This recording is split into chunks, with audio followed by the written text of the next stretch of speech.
চুপ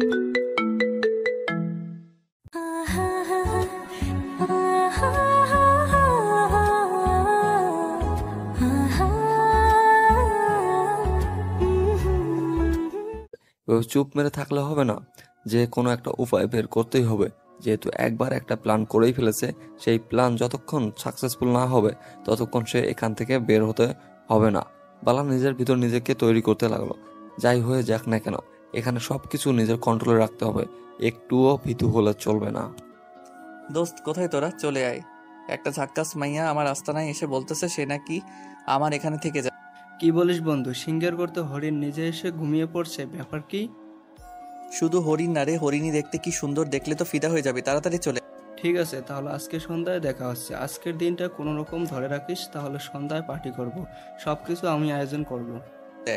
ঠিক আছে, আমি তোর জন্য আইটেমটাকে সুন্দর করে সাজিয়ে রাখবো। খুব তাড়াতাড়ি চলে আসিস, আমি সব ব্যবস্থা করে রাখবো। আমাদের অপারেশনটা কি করলি? এই অপারেশনটা করতে পারলে খুব তাড়াতাড়ি মিলিয়নার হয়ে যাব। আচ্ছা, আমি সবকিছু ভেবে দেখতেছি কিভাবে প্ল্যানটা করবো, বুঝছিস? এখন তো পুলিশ অনেক ঝামেলা করতেছে, আমি বুঝতেছি না কি করব না। চল একদিন পুলিশের উপর হামলা করেই দিই। আমাদের যে গোলা আর অস্ত্র মডার্ন টেকনোলজি আছে, পুলিশ আমাদের সাথে পারবে না, বুঝছিস? তুই তো ভালো করে জানিস আমি দেশটাকে কত ভালোবাসি।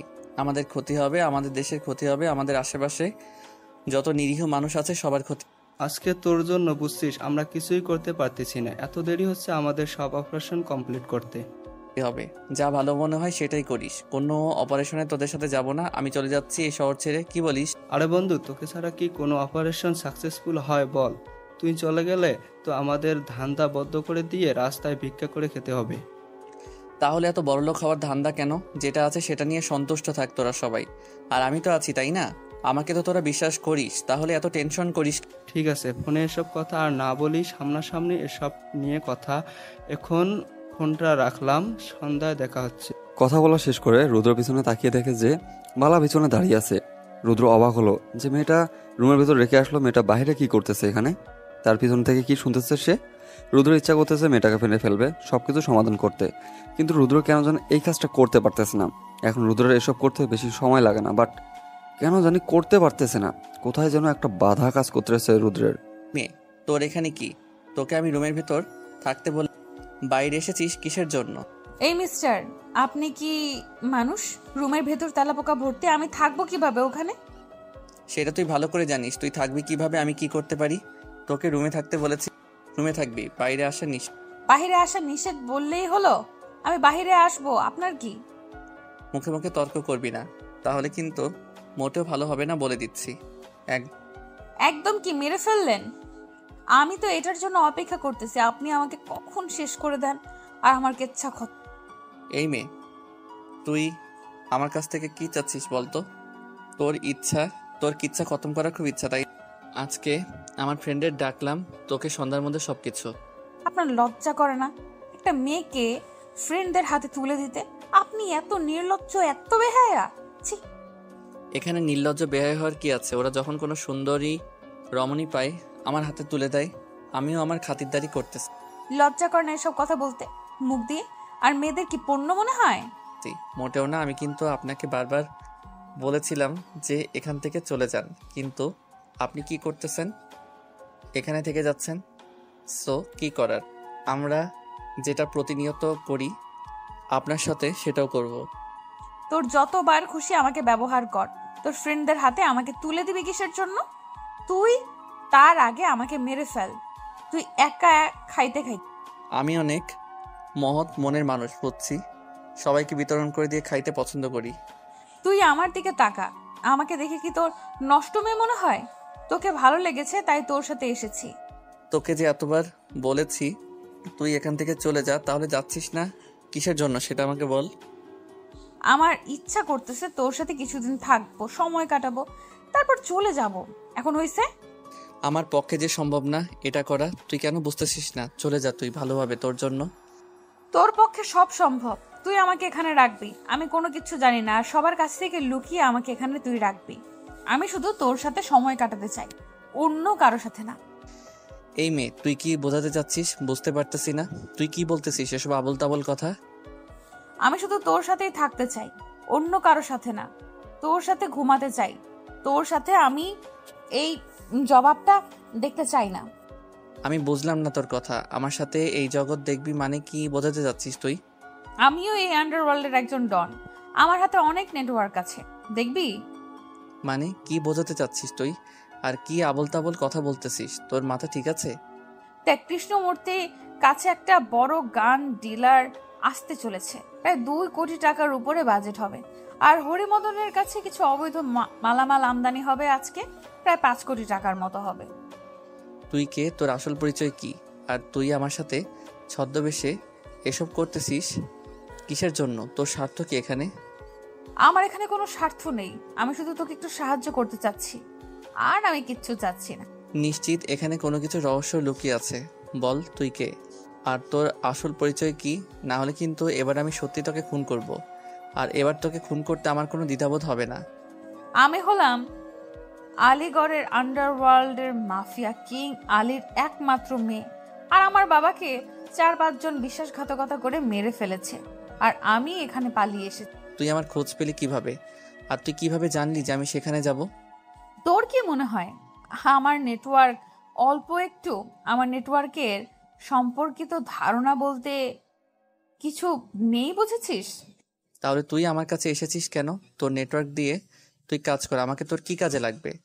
তোর পাওয়ার তুই কাজে লাগা, আমার সাথে কেন তুই? আমার ইচ্ছে হচ্ছে তাই, কিন্তু একটা কথা, আর সেই কথা হলো আমি কখনো তোর ক্ষতি করব না। ভালো লাগতেছে তাই তোর সাথে থাকতেছি। ভালো লাগতেছে থাকতেছিস না কি ব্যবহার করতেছিস সেটা খুব ভালোভাবে বুঝতে পারতেছি আমি। এখন বুঝছিস আমাকে আর ছোট বাচ্চা ভেবে বসে থাকা লাগবে না। যেটা ভালো মনে হয় সেটা ভেবে রাখতে পারিস। এখন আমার ইচ্ছা হচ্ছে আমি এখানে থাকবো, আর আমাকে যেন কেউ দেখতে না পারে, এটা হচ্ছে সব থেকে বড় কথা। আচ্ছা ঠিক আছে, এখন বকবক কম করে কর। আর তোর কোনো কথা শোনা ইচ্ছা করতেছে না। ভিতরে রুমে যা, আমি একটা মহিলাকে পাঠিয়ে দিচ্ছি ভিতরে। তুই না বলেছিস তোর এখানে কেউ থাকে না, তাহলে মহিলা আসলো কোথা থেকে? খারাপ হতে পারি, অনেক খারাপ, জঘন্যতম খারাপ হতে পারি, কিন্তু কিছু মানুষের কাছে আমি না অনেক ভালো, যারা আমার এক ইশারাতেই পুরো গ্রামটাকে তছনছ করে দিতে পারে, বুঝছিস? বাহ, বেশ ভালো লাগলো তোর ডায়লগটা শুনে, অনেক মজা পেয়েছি, অনেক ভালো লেগেছে, সিনেমার ডায়লগের মতো লাগছে। বেশি কথা না বলে ভিতরে গিয়ে অপেক্ষা কর। আর এখন বের হওয়ার চেষ্টা করবি না, কারণ বাইরে থেকে কিছু লোক আসবে। তোকে দেখলে যদি সমস্যা হয় তুই ভিতরে নিজের সেফটি নিজে রাখিস। আর একটা কথা মাথায় রাখবি, এই ঘরে যেন কেউ প্রবেশ করতে না পারে, সেটা কিন্তু তোর দায়িত্ব। আর আমি তোর অতিথি হয়ে এখানে আছি, অতিথি যতই শত্রু হোক না কেন তাকে কিন্তু প্রোটেক্ট করার দায়িত্ব তোর। কথাটা বলে বালা ভিতরে চলে গেল। আর এদিকে রুদ্র আর আলেয়া চাচিকে ফোন করলো, ভিতরে আসতে বললো। আর আলেয়া চাচি রুদ্রের ফোন পেয়ে তাড়াতাড়ি ভিতরে চলে আসলো। আর ভিতরে এসে রুদ্রের কাছ থেকে সবকিছু বুঝে নিল। তারপর চাচির ভিতরে চলে গেল এবং ভিতরে সবকিছু সেফটি অ্যাক্টিভ করে দিল, যেন ভিতরে কেউ কোনো কিছু করতে না পারে। তারপর আলেয়া চাচি সবকিছু দেখে শুনে ঠিকঠাক করে রেখে রান্নাঘরে বসিয়ে দিল। আর এদিকে রুদ্র মিটিংয়ে বসে পড়লো, সবাই চলে এসেছে। রুদ্র মিটিংয়ে সবার সাথে কথা বলতেছে, এমন সময় তর্ক বেজে গেল একজনের সাথে রুদ্র। তারপর রুদ্র যা যা বললো যেমন খুশি তেমনে তার এলাকা কন্ট্রোল করতে, যদি কারো এলাকায় কোনো সমস্যা হয় কেউ যেন রুদ্রকে খবর না দেয়, তাহলে তাকে গিয়ে আগে খুন করবে। রুদ্রের কথা শুনে সবাই একদম চুপ হয়ে গেল, কারণ সবাই জানে যে প্রতিদিন সবার এলাকায় একটা না একটা ঝামেলা হয়েই থাকে, আর রুদ্র সে ঝামেলা মিটিয়ে দেয়। বাইরের আক্রমণ ক্রমশ বেড়েই চলেছে। এদিকে বালা এসে আলেয়া আন্টির সাথে গল্প জমিয়ে দেওয়ার চেষ্টা করলো। আচ্ছা আন্টি, আপনি রুদ্রের কি হন, আর রুদ্র আপনাকে চেনে কিভাবে? এই মেয়ে, তোর এত বড় সাহস কি করে হয় আমাকে প্রশ্ন করছিস, যেখানে রুদ্র আমাকে প্রশ্ন করে না? এটা কেমন কথা? আমি চুপ করে থাকতে পারি না যে এটা আমার বদ অভ্যাস, যার সাথে পাই তার সাথেই বকবক করি। চিরদিনের জন্য যেদিন মুখটা বন্ধ করে দেব না, সেদিন থেকে আর বকবক করতে পারবি না, তাই চুপচাপ গিয়ে বসে থাক। এখানে দেখতেছি সবাই গ্যাংস্টার যারা আছে, এই এলাকায় বসবাস করা মানুষগুলো কিভাবে থাকে আপনাদের যন্ত্রণায়? এটা নিয়ে তো তোকে টেনশন করতে হবে না। তোকে যেটা করতে বলা হয়েছে তুই চুপচাপ সেটা কর। এখানে বসে থাক চুপ করে। দেখেন, ভালোই ভালোই কথা বলেছি তো আপনার গায়ে লাগতেছে না, আর আমাকে দেখে কি ভোলা ভালা মেয়ে মনে হয় যে আমি এখন ফিডার খাই? তোর মতো কত মেয়েকে ফিডার খাইয়ে বড় করলাম, হ্যাঁ তুই তো কোন ধানের ক্ষেত, ভাগ এখান থেকে। আমি কিন্তু আপনার নামে রুদ্রকে বিচার দেব। আপনি আমাকে ধমকি দিচ্ছেন কিসের জন্য? আমার সাথে একটু ভালো করে কথা বললে কি হয়? আমাকে বলা হয়েছে তোর মুখ থেকে যেন কোনো কথা বের না হয়। তোর কথা যদি কেউ শুনে ভেতরে আসে তাহলে ঝামেলা হয়ে যাবে। ও আচ্ছা, আগে বলবেন তো যে আপনার হুকুম করেছে আর আপনি সেই রকম হুকুম পালন করতেছেন, তাহলেই তো হয়। তোর যেটা ইচ্ছে তুই সেটা ভেবে বসে থাক, কিন্তু তোর মুখ থেকে যদি আর একটা কথাও বের হয় তাহলে তোর মাংস কিন্তু এবার এই চুলোয় রান্না করব আমি। আলেয়ার কথা শুনে আর আলেয়ার ভঙ্গি দেখে বালা সেখানে আর কোনো কথা বললো না, চুপচাপ সেখান থেকে দূরে গিয়ে বিছানায় বসে পড়লো। আর এদিকে আলেয়া মনোযোগ দিয়ে রান্নাটা শেষ করলো, আর হুট করে আলেয়ার কানে বাইরের গ্যাঞ্জামের শব্দ আসলো, সাথে সাথে বেরিয়ে গেল আর বাইরে থেকে দরজাটা বন্ধ করে দিল। বালা বাইরের গ্যাঞ্জাম শুনতে পেয়ে ভিতর থেকে বোঝার চেষ্টা করতেছিল, আর অনেক চেষ্টা করতেছিল বাইরে গিয়ে সবকিছু ভিডিও ধারণ করতে, কিন্তু তার চেষ্টা সফল হলো না, কারণ বাইরে থেকে তাকে বন্দি করে রাখা হয়েছিল আর সবকিছু মাটি হয়ে গেল। অফিসার রিদম, আমি এখন যেটা আপনাকে ইনফরমেশন দেব সেটা খুব ভালোভাবে শুনবেন। ম্যাডাম, আপনি কোথায়? আপনাকে আমরা খুঁজে পাচ্ছি না তো, অন্য শহরে খুঁজতেছি। আপনিও কোথায় লুকিয়ে আছেন আর কি করতেছেন? আমাকে নিয়ে টেনশন করতে হবে না, আমি ঠিক সময় বেরিয়ে আসব। কিন্তু আমি তোমাকে যে ইনফরমেশনগুলো দিব সেগুলো সংরক্ষণ করে রাখবে, আর যখন যেটা লিক করতে বলবো ঠিক তখন সেটা লিক করবে, তার আগে না। ঠিক আছে ম্যাডাম, কিন্তু আপনি এখন কোথায় আছেন? আপনাকে নিয়ে সবাই টেনশন করতেছে, আর আপনার ফ্যামিলি তো সবাই অনেক টেনশনে আছে। আপনি তাদেরকে জানিয়ে দেবেন যে আমি একদম সেফ আছি আর আমার কোনো সমস্যা হবে না। আর যদি আমার খোঁজ খবর না পাওয়া যায় 1 মাসের মতো, তাহলে ধরে নেবেন যে আমি দেশের জন্য নিজের জীবনটা দিয়ে দিয়েছি। কি বলছেন ম্যাডাম এসব? আপনি, আপনার মাথা ঠিক আছে? আমরা অপারেশনে সবাই মিলে করব, আপনি একাই কেন ওখানে? কি করতেছেন আপনি? কই?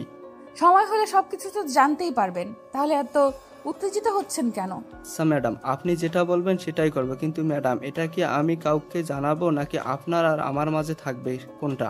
এটা শুধু আপনি জানবেন, আর কেউ জানবে না। আর আর আমি যেগুলো লিংক পাঠাবো সেগুলো শুধু সংরক্ষণ করে রাখবেন। ভিডিও ফুটেজগুলো পাঠাবো আপনাকে, শুধু সংরক্ষণ করে রাখবেন। ঠিক আছে ম্যাডাম, আর আপনি কোথায় থাকেন, কি করেন না করেন, কোনো বিপদে হলে আমাকে সঙ্গে সঙ্গে ইনফরমেশন করবেন। আচ্ছা ঠিক আছে, এখন এখানে একটু গ্যাঞ্জাম হচ্ছে, আমি সেগুলো কোনোভাবে ভিডিও করে আপনাকে পাঠিয়ে দিচ্ছি, আপনি শুধু এগুলো সংরক্ষণ করে রাখবেন। আচ্ছা ম্যাডাম, আপনি যেটা বলবেন সেটাই হবে, আমি কোনো অতিরিক্ত কাজ করব না। কথাটা বলে ফোনটা রেখে রিদম তার নিজের ডেস্কটপে সব ইম্পর্টেন্ট ফাইল রেখে বাকি সবগুলো ডিলিট করে দিল। একটা ফাইল তৈরি করলো, সেখানে সব ডকুমেন্ট রাখবে যাতে করে যে কোনো সময় সেগুলো কাজে লাগাতে পারে। আর এদিকে বালা তো থেকেই কোনোভাবে সেই ভিডিও ফুটেজগুলো নিতে পারতেছে না। বেশ কিছুক্ষণ পর চিল্লাচিল্লির শব্দ কমে আসলো। তোদের কি মনে হচ্ছে তোরা আমাকে এরকম বড় ধমক দিবি আর আমি ভয় পাবো তোদের? দেখো বাবা, তুমি এখনো অনেক ছোট বাচ্চা, তোমাকে ধমক দিচ্ছি না, তোমাকে আমি বোঝাচ্ছি, বুঝছো? একটু আগে তো ফিডার খাইলাম, ফিডার খেয়ে এখানে এসে মিটিং করলাম, বুঝছেন? তুমি না ভালোই মজা করতে পারো, তোমার মতো বুদ্ধিমান ছেলে এত কাজের না, তাই না? এখন কি আপনি এখান থেকে ভালোই ভালোই চলে যাবেন নাকি আমি উল্টাপাল্টা কোনো কিছু করব? দেখো বাবা, তোমাকে আমি বোঝাতে এসেছি, তোমার জীবনটা এখনো অনেক দূর পড়ে আছে, তুমি সবকিছু ছেড়ে চলে যাও। আপনি আমাকে বুঝছেন কি মনে করেন? কোনো কিছু মনে করিও না কচি খোকা, কারণ তুমি খেলার মাঠে প্রথম নামছো, তাই কিছু বোঝো না। খেলার মাঠে নতুন, কিন্তু আগে থেকে ধারণা আছে বটে অনেক। ও আচ্ছা, তাই নাকি? এত ধারণা দিয়ে কি করবে? এমন কিছু না, ফুটবল খেলবো, ক্রিকেট খেলবো, সাথে কাবাডি খেলবো, সাথে একটু গুলি খেলবো। তুমি ভালোই কথা বলতে পারো, বোঝো নাই? তোমার কথা তারিফ করতে হয়। দেখেন, আপনার এই বিজনেস এখানে চলবে না। এখন যদি আপনার এই ধান্দা এখান থেকে বন্ধ করে আপনার এলাকা ছেড়ে চলে যান না, তাহলে। তুমি কি আমাকে ধমকি দিচ্ছ এখান থেকে চলে যাওয়ার জন্য? আর যদি চলে না যাই তাহলে কি হবে শুনি? মুখ দিয়ে বলে কি লাভ যদি করে দেখাতে না পারি? তাই না, তার থেকে ভালো আপনাকে 3 দিন পর দেখিয়ে দেব কি হয়। তোমার দম আছে বলতে হবে, আমি দেখার জন্য বিজনেসটা এখানে করতেছি, তুমি দেখি 3 দিন পর কি করতে পারো। কথাটা বলে কালোর সানগ্লাস চোখে লাগিয়ে কমল সেখান থেকে চলে গেল। আর এদিকে রুদ্র মুচকি হাসি দিল, একটা ছোট ভাইয়ের দিকে তাকিয়ে একটা দুষ্ট মিষ্টি হাসি দিল। তারা সবকিছু বুঝে গেল যে কি করতে হবে এখন তাদের। তারা চুপচাপ সেখান থেকে বেরিয়ে গেল আর সবাইকে খবর দিল যে বড় ভাইদের আদেশ এসে গিয়েছে, সবাইকে কাজে নামতে হবে 3 দিন পর। সবাইকে অস্ত্র রেডি রাখার জন্য আর ময়দানে নামার জন্য নিজেদের প্রস্তুত করতে 3 দিন সময় দেওয়া হলো। আরে রুদ্র, মাথা ঠান্ডা করে কাজ করো, এরকম করলে তো চলবে না, তাই না? আপনি তো সব শুনলেন, সে আমাকে কাছে চ্যালেঞ্জ করে গেল, সে নাকি আমাকে টেক্কা দিয়ে এখানে ধান্দা করবে। ধান্দা করতে দাও না কেন? তুমি তো দেখে একটু অবুঝ হয়ে গিয়েছো। অনেকদিন থেকে গ্রামের মানুষগুলো ফ্রিতে কোনো কিছু পাচ্ছে না। এই 3 দিন তাদেরকে একটু হুকুম দাও, তারাও ফ্রিতে কিছু। আপনি তাহলে আপনার কাজটা চালিয়ে যান, গ্রামের মানুষদের বলে দেন আপনি তো গ্রামের সর্দার। ঠিক আছে, তাহলে আমি এখন বেরিয়ে যাচ্ছি। আর মেয়েটার জন্য রান্না করে রেখে দিয়েছি। তুমি যেটা বলেছিলে সেটাই করেছি। ধন্যবাদ আন্টি। আর মেয়েটা কি আপনার সাথে কোনো কিছু শেয়ার করার চেষ্টা করেছে? তেমন কিছু বলে নাই, বাট মেয়েটা অনেক বাচাল, বুঝছো? অনেক কথা বলে, সহ্য হয় না এত কথা বলা। দেখি সে নাকি গ্যাংস্টারের মেয়ে, দেখি কোন ফায়দা লুটে নিতে পারে কিনা, তারপর না হয় ছুঁড়ে ফেলে দেব। আমার কেন জানি এখানে একটা রহস্যের গন্ধ নাকে আসতেছে, বুঝছো? একটু দেখে শুনে সাবধানে কাজ করো, তারপর দেখা যাক কি হয়। আমি আমার মরণকে ভয় করি না। তোমরাগুলা থাকতে যদি আমাকে মরে যেতে হয় অন্য কারো হাতে, তাহলে এর থেকে বড় আফসোস আমার কিছু থাকবে না। দেখো বাবা, আমাদের সামনে দিয়ে তোমাকে এসে কেউ মেরে ফেলবে, সেই কলিজা এই পৃথিবীর বুকে কারো হয়নি। কিন্তু তোমার ভিতরের মানুষ যদি তোমার কোনো ক্ষতি করে বাবা, আমরা তো কোনো কিছু করতে পারবো না। সেটা তুমি দেখে শুনে থাকবে। আর কাছের মানুষ বানানোর আগে 1000টা পরীক্ষা করে নিবে। আমার কাছের মানুষ বলতে শুধু আপনি। আপনি আমার মনের খবরগুলো জানেন, তাছাড়া হয়তো কেউ জানে না, সেটা আপনি খুব ভালো করেই জানেন। বাবা, তুমি এখন যে বয়সটাতে আছো না, সেই বয়সটাতে তোমার নানা ধরনের আবেগ সৃষ্টি হবে, তোমার ভালোবাসার মানুষ হবে। এরকম কোনো কিছুই হবে না। যদি এরকম কোনো কিছুই হয় তাহলে আমি নিজেই নিজেকে শেষ করে দেব, কারণ ভালোবাসার মায়ায় আমি নিজেকে জড়াতে চাই না। আচ্ছা বাবা, আমি সেটা দেখে নেব। এখন আমি যাচ্ছি। আর তোমার কাজগুলো আমি করে দিয়েছি। আর কোনো কিছু প্রয়োজন হলে অবশ্যই ফোন করবে আমাকে। কথাটা বলে আলেয়া আন্টি মুচকি হাসি দিয়ে সেখান থেকে চলে গেল। এদিকে রুদ্র ভিতরে চলে আসলো, এসে দেখে বাইরে থেকে রুমের দরজা দেওয়া। তারপর রুদ্র এসে রুমের দরজা খুলে দিল। রুমের দরজা খোলা দেওয়ার সাথে সাথেই ভিতর থেকে বালা এসে রুদ্র কলার চেপে ধরলো। আপনি নিজেকে কি মনে করেন শুনি? তোর আবার কি হলো? এরকম করে রেগে যাচ্ছিস কিসের জন্য শুনি? তুই আমাকে রুমের ভেতর বন্দি করে রেখেছিস কিসের জন্য, সেটা আগে বল আমাকে। আমার ইচ্ছে হয়েছে করেছি, আমি তো কাউকে কৈফিয়ত দিতে পারবো না। এখন তাড়াতাড়ি খাওয়া দাওয়া করে ঘুমিয়ে পড়। তোর এখানে আছি, তুই আমাকে ব্যবহার করতেছিস, যেটা খুশি করতেছিস, তাই বলে কি আমি সবকিছু তোর কথা মতো করব? এখন কি করবে সেটা ব্যক্তিগত তোর ব্যাপার, কিন্তু আমার যেহেতু তুই অতিথি, তাই অতিথি দেখাশোনা করার দায়িত্ব তো আমার, তাই না? এখন তো ইচ্ছে করতেছে তোকে খুন করে ফেলতে। তুই আমাকে রুমের ভেতরে এরকম করে বন্দি করে রাখলে আমি নিঃশ্বাস নিতে পারবো? আসলে মেয়ে মানুষ না, কখন যে নিজের জবানটা পাল্টে ফেলে আমি নিজেও বুঝি না। তুই একটু আগে বলেছিস তোর সমস্যা হবে, তাই তোকে আমি বন্দি করে রেখেছি। আর তুই এখন বলতেছিস তোকে আমি কেন রুমের ভেতর বন্ধ করে রেখেছি। হয়েছে, আর বাহানা দেখাতে হবে না। এখন চুপচাপ আমার বিছানা ঠিক করে দাও, আমি ঘুমাবো। তুই কাকে কি বলতেছিস? তোর মাথা ঠিক আছে? তুই আমাকে বলেছিস বিছানা ঠিক করে দেওয়ার কথা। এখানে তুই ছাড়া অন্য কেউ নেই, তাই তোকেই বলতেছি। আর এরকম ভাবনা আর কি আছে? তুই হয়তো ভুলে যাচ্ছিস আমি কে, আর তোর কাজ করে দেব। তোর কি মনে হয়? দেখ, আমি এত বড় হয়েছি, জীবনে কোনো কাজ নিজে করিনি, আর আজকে এখানে বিপদে পড়েছি বিধায় তুই আমার সাথে এরকম করছিস। শালি, আমি তোকে এখানে নিয়ে এসেছি না তুই আমার সঙ্গে এসেছিস, কোনটা? না হয় আমি তোর সাথে, তাই তুই আমার সাথে যা ইচ্ছা করছিস তাই করতে পারিস না, তাই না? এখান থেকে চলে যাবি কালকে, কে সন্ধ্যার বাইরে ছেড়ে দিয়ে আসবো। তুই চলে যাবি এখান থেকে। বিপদের সময় কেউ কাউকে সাহায্য করতে চায় না, এটা বললেই তো পারিস। চলে যাব, সমস্যা নেই। কথাটা বলে বালা কান্না করতে করতে বিছানায় গিয়ে শুয়ে পড়লো। আর রুদ্র পড়ে গেল মহাবিপদে। জীবনে কোনো মেয়ের সাথে এরকম ঘটনা ঘটেনি তার জীবনে। আজকে প্রথম সে কি করবে না করবে বুঝে উঠতে পারতেছে না। রুদ্র ইচ্ছা করতেছে মেয়েটাকে শেষ করে দিতে, কিন্তু পারতেছে না কোনো একটা অজানা কারণে। তারপর চুপচাপ বিছানায় গিয়ে এক সাইডে বসে পড়লো। রুদ্র মনে করেছিল যে এমনিতেই হয়তো রাগ করে আছে, কিন্তু গিয়ে দেখে সত্যি সত্যি ফুপিয়ে ফুপিয়ে কান্না করতেছে বালা। এই মেয়ে, এমন কি বলেছি যার জন্য এইভাবে কান্না করতে হবে? তাড়াতাড়ি উঠে খাবার খেয়ে নে। আমার ইচ্ছা, আমার যখন ক্ষুধা লাগবে তখন আমি খেয়ে নেব, কাউকে এখানে নজরদারি করতে হবে না। মাথা গরম আছে আজকে, তুই যদি আরেকটু মাথা গরম করিস তাহলে কখন যে কি হবে। তোর মাথা গরম তাতে আমার কি হয়েছে? আমার মাথা কি ঠান্ডা আছে? তুই আমার চোখের সামনে থেকে চলে যা, তোকে আমি দেখতে চাচ্ছি না এখন। দেখতে হবে না, তুই এখন খাবার খেয়ে নিয়ে তোর যেটা খুশি সেটাই করতে পারিস। অতিথি বলে কথা, না খেলে কেমন হয় না? বেহায়ার মতো আমার সাথে কথা বলতে হবে না। তুই এখন এখান থেকে চলে যা, বুঝছিস? আমার সাথে এখন আর তোকে কথা বলতে হবে না। দেখ, কিন্তু কিন্তু কোনো মেয়ের সাথে এরকম কথা বলিনি। প্রথম তোর সাথে আমি কথা বলেছি। এখন যদি তুই ইগো দেখাতে এসেছিস আমাকে, তাহলে তুই থাক। একটা মেয়ে রাগ করে আছে, কান্না করতেছে, ক্ষুধা লাগছে, তার কই খাবার দিবি, সেটা না করে রাগ দেখিয়ে চলে যাচ্ছে। ঠেকা বসছে কাউকে খাওয়াই দিতে। জীবনের কেউ আমাকে খাওয়াই দিল না, আমি কাউকে খাওয়াই দিলাম না। আজকে কোথাকার কোন মেয়েকে নাকি আমি খাওয়াই দিব। 2 দিন হলো এখানে আছি, আর আপনি আমার সাথে সময় কাটিয়েছেন, আর এখন বলছেন চেনেন না, খাওয়াই দিতে পারেন না। মেয়ের সাথে সময় কাটিয়েছি, তার জন্য কি সবাইকে খাইয়ে দিতে হবে? এরকম তো কোনো কথা না। সবার সাথে তো আর আমাকে তুলনা করলে চলবে না। আমি স্পেশাল কিছু, তাই আমাকে স্পেশাল ভাবেই মেনটেন করতে হবে। কিসের স্পেশাল বুঝলাম না। আর আমার জীবনে কোনো স্পেশাল বলতে কোনো কিছু নেই। সবাই সমান, সব মেয়ে সমান। টাকা দিলে সবাই আসবে, টাকা না দিলে কেউ আসবে না। সব মেয়েরা রাতে আসে, রাতের কাজ করে রাতের টাকা নিয়ে চলে যায়। আমি কিন্তু যাইনি। সমস্যা? তুই যাবি কিভাবে? এখান থেকে তো সুবিধা নিচ্ছিস। তোর যা খুশি তাই ভাবতে পারিস। এখন তোকে আমাকে খাইয়ে দিতে হবে, সব থেকে বড় কথা এটা। আমি পারবো না তোকে খাইয়ে দিতে। তোর যা করার তুই তাই করতে পারিস, কিন্তু আমি তোকে খাওয়াতে পারবো না। তোকে বলছি না তুই এখন আমাকে খাইয়ে দিবি, তো খাইয়ে দিবি। এর থেকে বেশি কথা শুনতে চাই না। এক কথার মানুষ, আমি বলছি খাওয়াতে পারবো না। তুই নিজের হাতে খেয়ে নে, না হলে এমনই থাক। আচ্ছা, তোর মাঝে কি মনুষ্যত্ব বলতে কিছু নেই?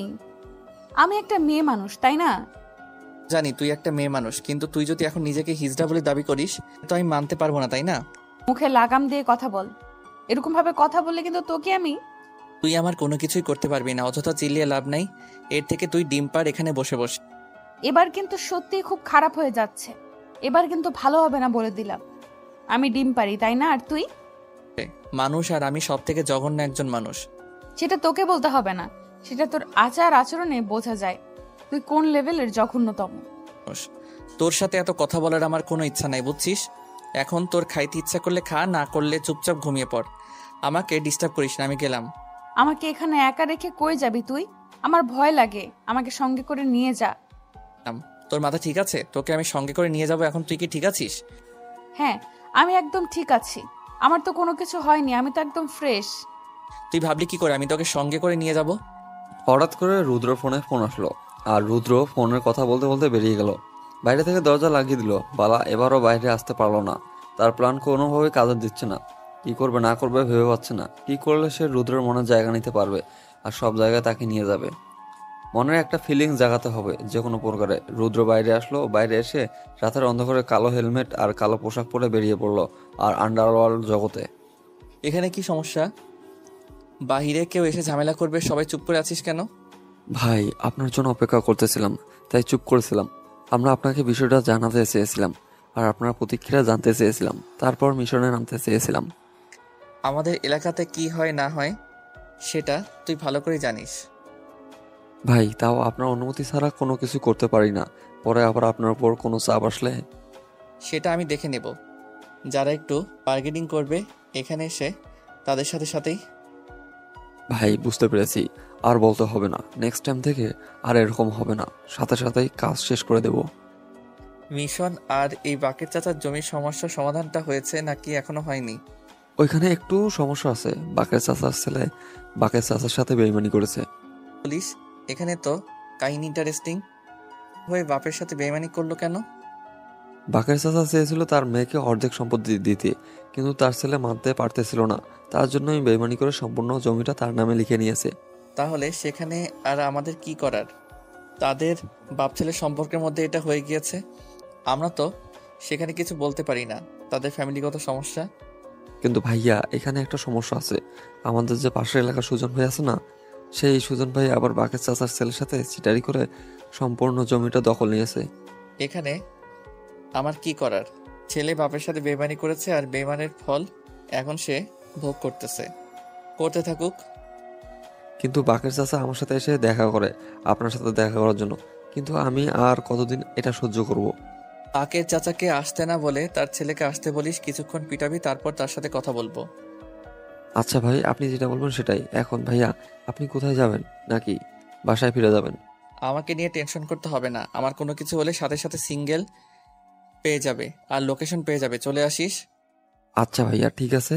তাহলে আমরা আমাদের কাজে লেগে পড়ি, আর খুব তাড়াতাড়ি কাজটা শেষ করে বাসায় চলে আসবো। নে এখানে দেখ 2 লাখ টাকা আছে, তুই 50,000 টাকা নিবি, বাকি টাকা তোর ছেলে পেলেদের দিয়ে দিস। ভাইয়া, এত টাকা তো এখন লাগবে না, যখন লাগবে তখন চেয়ে নেব, এখন আছে। যখন যেটা দেবো সেটা নিয়ে রেখে দিবি, সময় হলে কাজে লাগবে, বুঝছিস? কখন আমার হাত ফাঁকা হয়ে যায় বলা তো যায় না। রুদ্র সেখানে আর বেশিক্ষণ দেরি করলো না, তার গাড়িটা নিয়ে সে তার অন্য একটা স্থানে গেল। সেখানে মেয়ে বান্ধবীর অভাব নেই, মন খারাপ হলে এখানে চলে আসে, আর যার সাথে খুশি তার সাথে গিয়ে রুমে গিয়ে মজা নিয়ে আড্ডা দেয়, তারপর বেরিয়ে যায়। আজকে এমনিতেই এসেছে এখানে দেখাশোনা করার জন্য, কার সাথে রাত কাটানোর জন্য না, কারণ ঘরে একটা আছে, মন চাইলে তার সাথেই থাকতে পারবে। কি, আমার আজ আজকে মুড অফ কেন? চলো আমার রুমে। এমনি আসলাম এখানে, আর আজকে কারো রুমে যাব না, আজকে এখানে সবার সাথে কিছু কথা আছে। কেন, কোনো কিছু হয়েছে নাকি? আর সবাইকে কি খবর দেব? সমস্যা? আছে আরে ধুর, কোনো সমস্যা নাই, এমনিতেই অনেক দিন থেকে তো আসা হয় না, প্রায় 1 সপ্তাহ হয়ে গেল, তাই ভাবলাম একটু খোঁজ খবর নেই, আর কোনো কিছু লাগলে দিয়ে দেই। কিছুদিন আগেই তো 5 লক্ষ টাকা দিলি এখানে, আর এখন কারো কিছু লাগবে না মনে হয়। বলা যায় না, কখন আবার ফকির হয়ে যাই। বর্তমান যে উপদ্রব চলছে আমার উপর, সবাই আমাকে নিয়ে যে ষড়যন্ত্র করতেছে, বেঁচে থাকি না মরে যাই। এসব কথাবার্তা বাদ দে, এখন রুমে চল, তোকে একটু মাসাজ করে দেই। খারাপ লাগতেছে, একটু মাথাটা ব্যথা করতেছে, চল তাড়াতাড়ি শেষ করি। আর কতদিন এইভাবে? একটা বিয়ে করে নে, তাহলে তো পার্মানেন্ট একজন পেয়ে যাবি, তাই না? থাকতে আবার বিয়ে করা লাগে কিসের জন্য শুনি? তো আছিস একসাথে। এভাবে কি জীবন চলে? আমরা না হয় এই পথে এই লাইনে কাজ করি, আমাদের চলতেছে, কিন্তু তুই তার জন্য এরকম ভাবে থাকবি কেন? সব জ্ঞান দিবি না, বুঝছিস? এখন কাজ করতেছিস, কাজ কর। আর এখন এরকম কথা বললে কিন্তু মুড নষ্ট হয়ে যাবে। বেশ কিছুক্ষণ দুজনে একসাথে সময় পার করলো, করার পর রুদ্র সেখান থেকে বেরিয়ে আসলো, আর আসার সময় সবাইকে ডেকে নিল। প্রায় 15 থেকে 20 জন নারী সেখানে থাকে, আর সবাই রুদ্রকে দেখে রুদ্রের কাছে এসে পড়লো। অনেকদিন পর রুদ্রকে দেখতেছে, 1 সপ্তাহ তাদের কাছে অনেক দিন, কারণ ওদের কাছে রুদ্র প্রতিনিয়ত যাওয়া আসা করতো, কিন্তু 1 সপ্তাহ ধরে আসতেছে না। তারপর রুদ্র সবাইকে সবকিছু খুলে বলে দিল, তারপর কিছু টাকা ধরিয়ে দিল সবাইকে। তারপর বাইক নিয়ে রুদ্র সেখান থেকে সোজা বাসার উদ্দেশ্যে রওনা দিল। বাসায় এসে দেখে পুরো বাড়ি অন্ধকার কুটকুটে হয়ে আছে, কারেন্ট আছে কিন্তু বাড়ির ভিতর লাইট অফ, কিসের জন্য সবগুলো? রুদ্র তার হাতে পিস্তলটা নিয়ে নিল এবং ধীরে ধীরে বাসার ভিতরে প্রবেশ করলো, আর সব লাইটগুলো জ্বালিয়ে দিল। দেখলো কোথাও কেউ নেই, ভালোভাবে তারপর সিসিটিভি ফুটেজ চেক করলো, কোনো কিছুই দেখতে পেল না। তাহলে বাসার বাল্বগুলো অফ করলো কে? তারপর রুদ্র মনে হলো সে তো বিকেলে বেরিয়ে গিয়েছিল, আর বাল্বগুলো তো জ্বালায়নি, আর মেয়েটা তো বন্দি রুমে আছে। মেয়েটার কথা মনে পড়তেই তাহাদের রুমের ভিতর চলে আসলো রুদ্র। আপনি ঠিক আছেন? এভাবে শুয়ে আছেন কিসের জন্য? এখানে আর আপনাকে দেখে এরকম লাগতেছে কিসের জন্য? আপনি এসেছেন? প্লিজ, আমার খুব ভয় লাগতেছে এখানে একা আমি। চারিদিকে কেমন ভুতুরে একটা ভাব। আশেপাশে কোনো ভূত নেই, এত ভূতের ভয় পেতে হবে না, আর আমি চলে এসেছি। এখন বলেন কি হয়েছে? আপনি এত নিষ্ঠুর, এত পাষাণ আমি জানতাম না, বিশ্বাস করেন। আপনি আমাকে একা রেখে গিয়েছেন তো গিয়েছেন, এখন রাত 10টা বাজে। এত তাড়াতাড়ি বাসায় ফিরে এসেছি, এটা আপনার জন্য মঙ্গলকর, বুঝছেন? এত তাড়াতাড়ি বাসায় ফ্রি না। আপনার বোঝা উচিত ছিল বাসায় একলা একটা মেয়ে আছে, তার ভয় লাগতে পারে। আর আপনি লাইটগুলো কোথায় কি রেখেছেন কিছুই খুঁজে পাচ্ছিলাম না, ভয়ে তো আমি শেষ। বেঁচে তো আছেন, মরে তো যাননি। মরে গেলে তো ঝামেলাটা অর্ধেক শেষ হইতো, তাই না? তাহলে আপনি আমাকে মেরে ফেলতে চাচ্ছেন? এইভাবে ভয় দেখিয়ে মেরে ফেলার থেকে ডিরেক্ট মেরে ফেলান, ঝামেলা শেষ হয়ে যাক, তাই না? আরে রেগে যাচ্ছেন কিসের জন্য? আর অবশ্যই আপনাকে রাগী অবস্থায় দেখতে অস্থির মানে অসাধারণ লাগে আমার কাছে, বুঝছেন? আপনার এই রাগী লুকটা দেখার জন্য আপনাকে রাগিয়ে দিই আমি। এখন মজা নেওয়া হচ্ছে, তাই না? আমি এখানে ভয়ে মরে যাচ্ছি, আর আপনি আমাকে সান্ত্বনা না দিয়ে মজা নিচ্ছেন। আমি কি করব? আপনি তো ভয়ে কান্না করতেছেন, আর আমি আপনাকে কি সান্ত্বনা দেব? আপনি ছোট বাচ্চা যে আপনাকে কোলে তুলে নিয়ে সান্ত্বনা দেব? চাইলে কিন্তু সেটাও করতে পারেন, আমি কিন্তু মানা করব না। আর আমার খুব ক্ষুধা লেগেছে। আমি না আপনাকে বলেছি খেয়ে নিতে, আপনি এখনো না খেয়ে আছেন কিসের জন্য? আমি কিন্তু আপনাকে বলেছি আমি খেতে পারি না নিজের হাতে, আমাকে সব সময় আমার বাবা খাইয়ে দিত। তাহলে এখন এখানে পড়ে আছেন কিসের জন্য? আপনার বাবার কাছে যান, আপনার বাবা আপনাকে খাইয়ে দিবে। আমি তো পারবো না। আমার বাবা থাকলে হয়তো আজকে আমি আপনার এখানে এসে আমি এভাবে পড়ে থাকতাম না, আর আপনার এরকম অবহেলাগুলো সহ্য করতাম না, বুঝছেন? আজকে আমি অসহায় তার জন্য। সরি, ভুলে গিয়েছিলাম, মাফ করবেন। আমি আসলে এভাবে বলতে চাইনি। আচ্ছা ঠিক আছে, আমি খাইয়ে দিচ্ছি। ঠিক আছে, লাগবে না খাইয়ে দেওয়া। আসলে আমি কখনো নিজের হাতে খাইনি তো, তাই ঠিক মতো খাইতে পাই না, কিন্তু আজকে থেকে শিখে নেব, সমস্যা নেই। আমি কখনো কাউকে খাইয়ে দেইনি, তার জন্য আমার লজ্জা লাগতেছিল। আমি এখন খাইয়ে দিচ্ছি, কালকে থেকে শিখে নিয়েন, বুঝছেন? আজকে আমি খাইয়ে দিচ্ছি, সমস্যা নাই। আর যদি আমার বাবা বেঁচে থাকতো তাহলে হয়তো আমাকে এই দিনগুলো দেখতে হতো না, হয়তো আমাকে এইভাবে লুকিয়ে থাকতে হতো না। চার দেওয়ালের মাঝে আমি কখনো এইভাবে চার দেওয়ালের মাঝে লুকিয়ে থাকিনি। ঠিক আছে, মন খারাপ করতে হবে না। কালকে থেকে আমি আপনাকে একবার হলে বাইরে নিয়ে যাব আর ঘুরিয়ে নিয়ে আসবো, আপনার মন হালকা হবে। ধন্যবাদ আপনাকে আমাকে এইভাবে স্বস্তি দেওয়ার জন্য।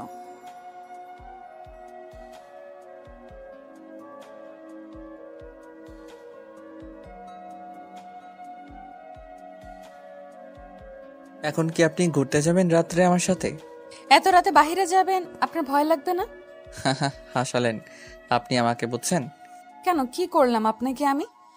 তেমন কিছু না, চলেন বাহিরে, আমরা বাইরে একটু ঘোরাঘুরি করে আসি, আপনার ভালো লাগবে। আচ্ছা ঠিক আছে, তাহলে চলেন দেখি কোথায় নিয়ে যান আমাকে। আমার পছন্দের কোনো জায়গা নেই, যেখানে ভালো লাগে সেখানে গিয়ে বসে থাকি। আচ্ছা, আমি কি আপনার জীবনের কোনো কাহিনী শুনতে পারি যেগুলো আপনাকে সবসময় কষ্ট দেয়? সবাই সুখের গল্প শুনতে চাই, আপনি কষ্টের গল্পগুলো কেন শুনতে চাচ্ছেন বলুন তো? আমার ইচ্ছে হলো তাই শুনতে চাচ্ছিলাম যে আপনার তো জীবনে কষ্টের মুহূর্ত অনেক হবে। না, তেমন কোনো কষ্টের গল্প আমার জীবনে নাই, এসব নিয়ে আমি কোনো চিন্তাও করি না। এই যে আপনার বাবা মা নেই, আপনার কষ্ট হয় না যে তারা থাকলে আপনাকে কত ভালোবাসতো, আপনি এই পথে আসতেন না? আমার কপালে এটা লেখা ছিল না, আমি আমার কপালকে তো পরিবর্তন করতে পারবো না, তাই না? আপনি চাইলে কিন্তু ভালো হয়ে যেতে পারতেন এই পথে না এসে, তাই না? সবাই কিন্তু চেষ্টা করে ভালো হওয়ার, কিন্তু কয়জনে পারে ভালো হতে বলেন? বালা আর কোনো কথা বলল না রুদ্রের সাথে। রুদ্রের পিছনে পিছনে গিয়ে বাইকে উঠে বসলো। রুদ্র বাইক নিয়ে চলে আসলো নদীর ধারে। বাইকটা রেখে নদীর ধারে ঘাসের উপর বসে পড়লো আর সিগারেট ধরিয়ে সিগারেট খেতে লাগলো। বালা চারিপাশে হাঁটাহাঁটি করে দেখতে ছিল, জায়গাটা উপভোগ করতেছিল বালা। রুদ্র হুট করে কি যেন হয়ে গেল, নিজেও জানে না। বালাকে শক্ত করে জড়িয়ে ধরলো, নিজের ঠোঁট দুটো বসিয়ে দিল বালার ঠোঁটে। বালা প্রচন্ড ভয় পেয়ে গিয়েছিল প্রথমে। যতই পুলিশ অফিসার হোক না কেন, আচমকা একটা ঘটনা ঘটে গেলে ভয় পাবে সবাই। রুদ্র এরকম পাগলামি দেখে বালা ভয় পেয়ে শেষ। কিছুক্ষণ পর রুদ্র বালাকে ছেড়ে দিয়ে এক সাইডে গিয়ে দাঁড়িয়ে পড়লো। এটা কি ছিল?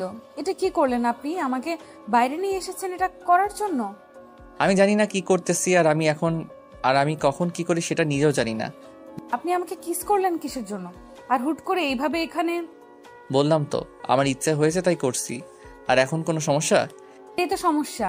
আমাকে কি পেয়েছিস? যা ইচ্ছে তাই করতেছিস, যখন খুশি তখন যেভাবে খুশি ব্যবহার করবি নাকি? এখন কি হয়েছে? এখন যদি বেশি বাড়াবাড়ি করিস না, এর থেকে বেশি কিছু করব। এখন চুপচাপ এখানে বসে থাক। তোর যদি এটা করার ইচ্ছা ছিল তাহলে রুমের ভেতরে করতে পারতি, এখানে খোলামেলা জায়গায় এসব করার কি দরকার ছিল?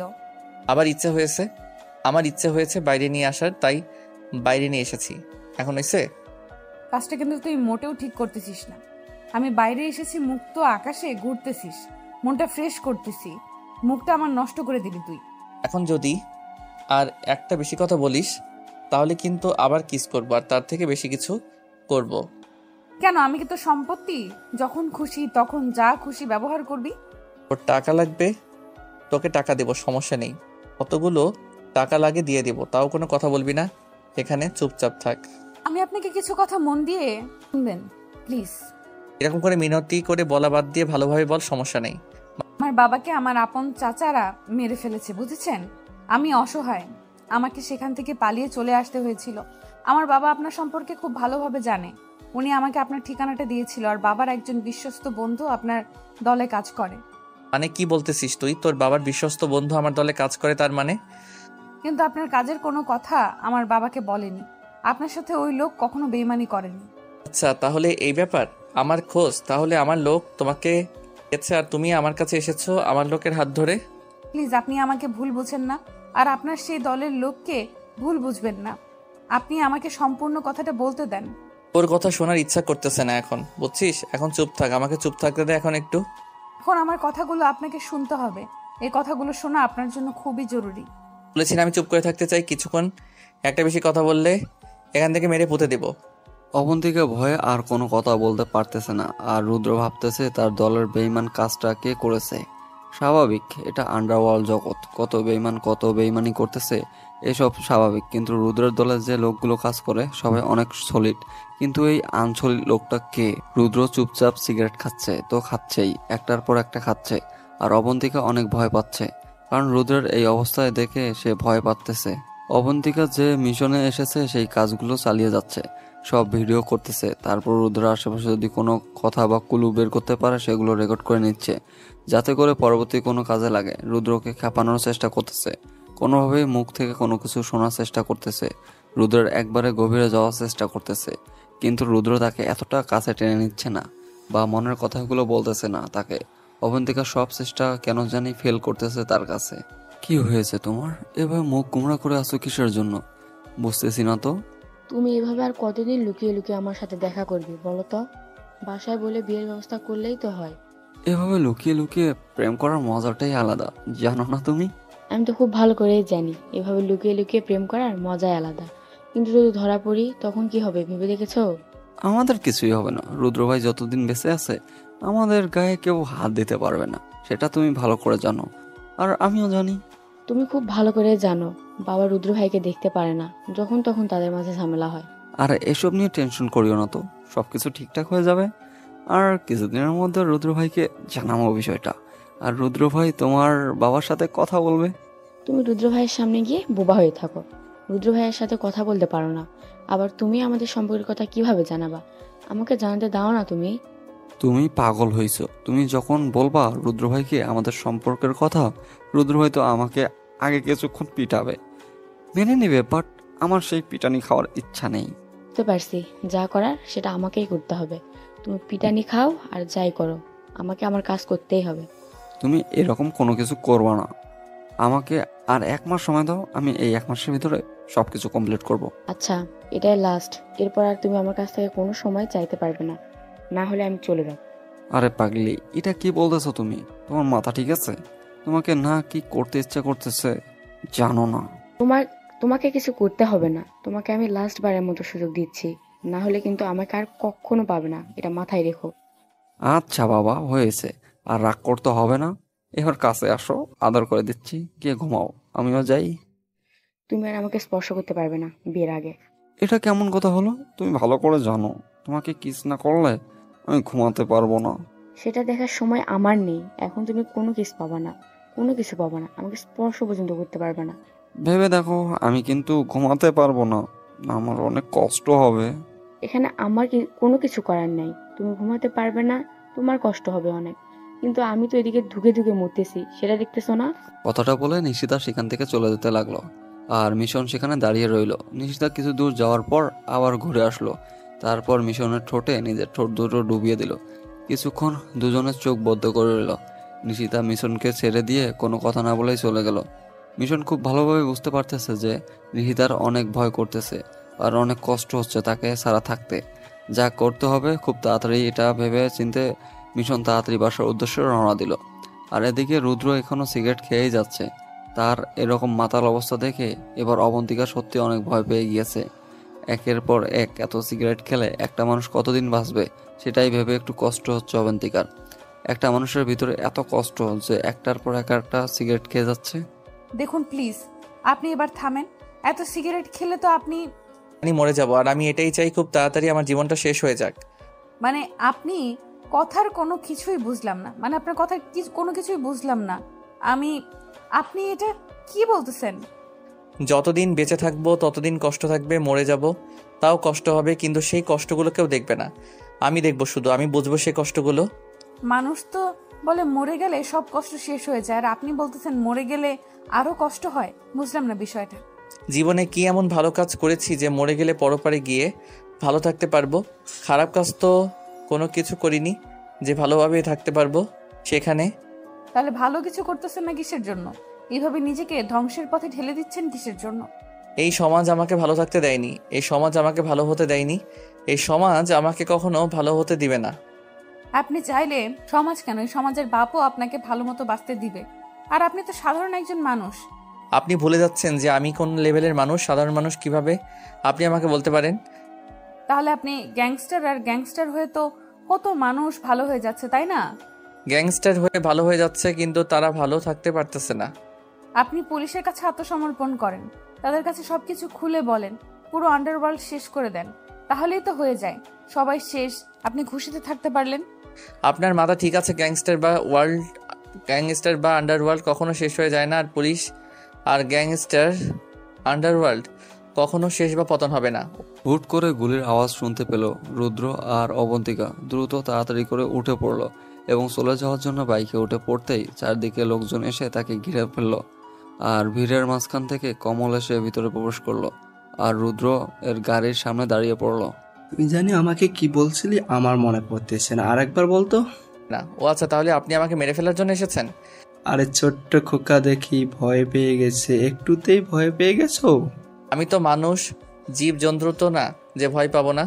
ভয় তো সবাই পায়, জীবনের মায়া তো সবার আছে, তাই না? আমি তো শুনেছিলাম রুদ্র নাকি কখনো ভয় পায় না, তাহলে আমি কি সেটা ভুল শুনেছিলাম? হয়তো সঠিক, হয়তো ভুল, আমি তো সেটা নিজেও জানি না। লোকে যেটা বলে সেটাই আমি। তাই বাবা, এই করছি খোকা আটাকে তোমার সাথে দেখো তো, মনে হচ্ছে একদম নতুন আমার লাগতো। ও আচ্ছা, তাই লাগবে আপনার? তাই না নিয়ে যান, সমস্যা নেই তো। আমার তো কারো প্রয়োজন হয় না। আপনার লাগবে, আপনি নিয়ে যেতে পারেন। তাই তোমার কি কোনো ইগো নাই? তোমাকে যে আমি এখন মেরে ফেলতে এসেছি, তোমার কি আফসোস হচ্ছে না? মোটেও না, একটুও না। কারণ আমি নিজেকে সেই দিনের মৃত্যু বলে ঘোষণা করে দিয়েছি। সেদিন তোকে আমি আমার হাতে পিস্তল জুড়ে দিয়েছি। তাহলে একটু আগে বললে যে ভয় লাগতেছে, আর এখন এত বড় বড় ডায়লগ মারতেছিস, ব্যাপার কি? দেখেন, আপনাকে একটা কথা বলি, সেটা হচ্ছে যে আপনি যে আমাকে এখানে মেরে ফেলার জন্য এসেছেন, সেটা কিন্তু আমি আগে থেকে জানতাম যে আপনি আমাকে এখানে মারার জন্য আসবেন। আমি তার জন্য এখানে এসেছি। মানে কি কি বোঝাতে চাচ্ছিস তুই আমাকে? আপনার সাথে আমি একটু কথা বলবো। আমি তো এখানে আছি, সমস্যা নেই, কিন্তু এই মেয়েটার এখান থেকে যেতে দিতে হবে। আমি ওই মেয়েটার সাথে একটু কথা বলি, তারপর আপনার সাথে কথা বলতেছি। কুত্তার বাচ্চা, তুই এখন আমার সাথে কথা বল, আমি তোর জম এখানে দাঁড়িয়ে আছি।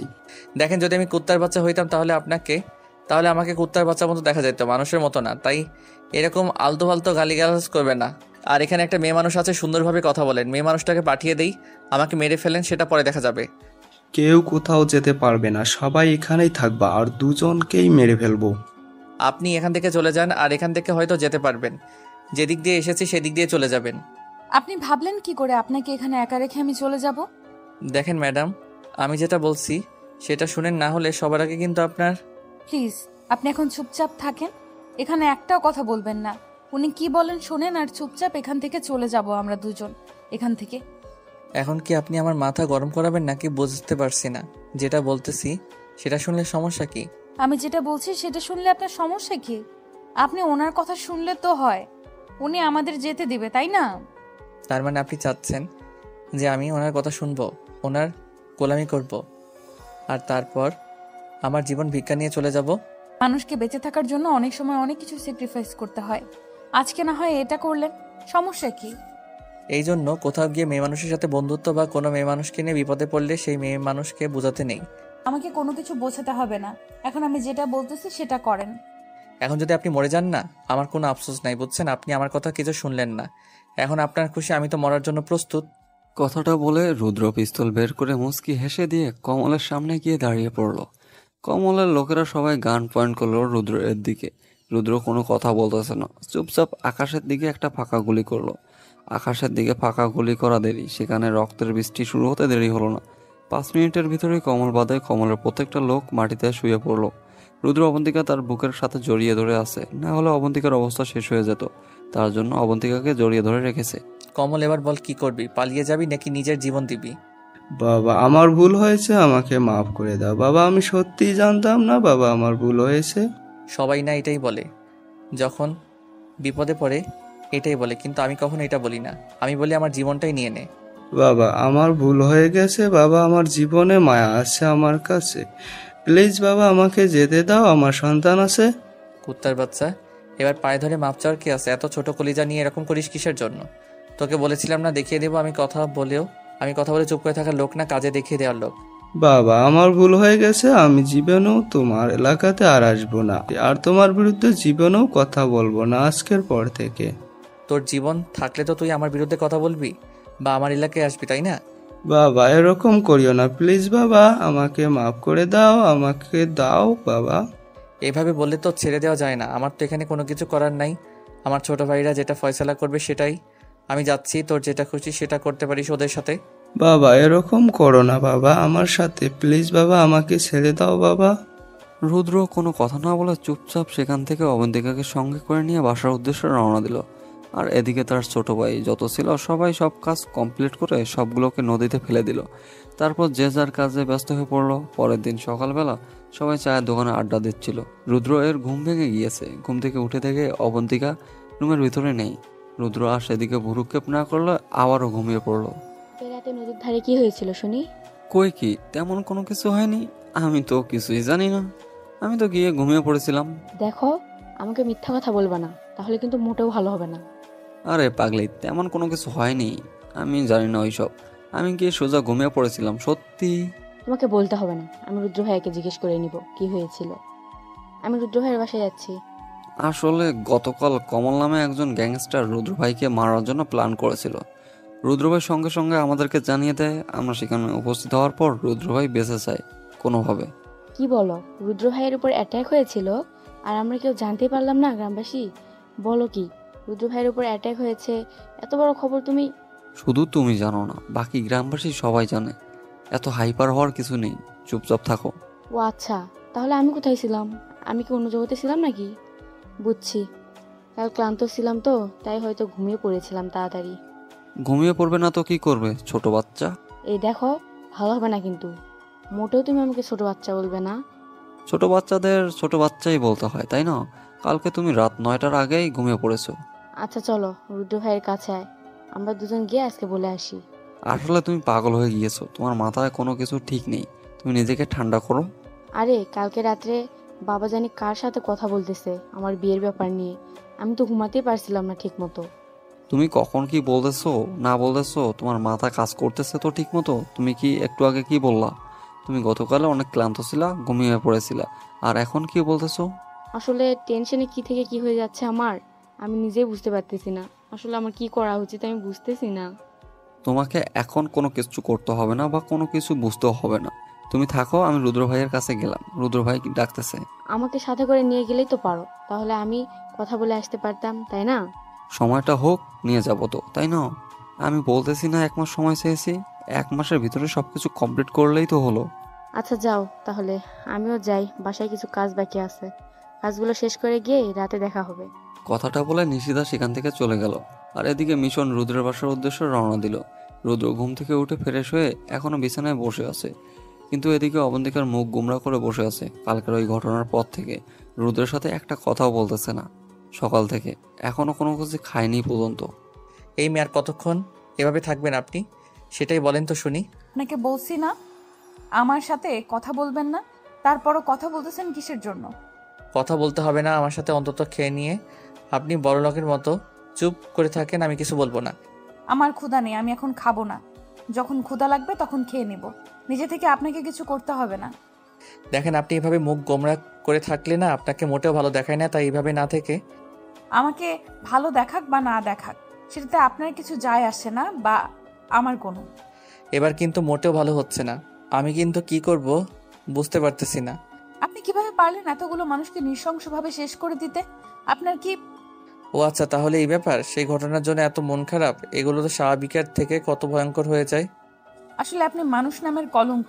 আপনি এতগুলো মানুষকে এভাবে নিষ্ঠুরভাবে শেষ করে দিলেন। তার মানে ওরা যদি আমাকে মেরে ফেলতো তাহলে আপনি খুশি হইতেন, তাই তো? আমি কি সেটা বলেছি? আপনি ভালো হতে চেয়েছেন, আপনি কেন এটা করলেন? ওরা যেটা চেয়েছে সেটা দিলেই তো আপনার সাথে ওরা ঝামেলা করতো না। ও আচ্ছা, তাহলে আপনার মনে এ ধারণা ঠিক আছে। নেক্সট টাইম যখন কোনো ঝামেলা হবে না তখন ওরা যেটা চাইবে সেটাই দিয়ে আসবো। কমল যেমন আপনাকে চেয়েছিল, আপনাকে দিলে হতো, ওই ঝামেলাটাও হতো না, তাই না?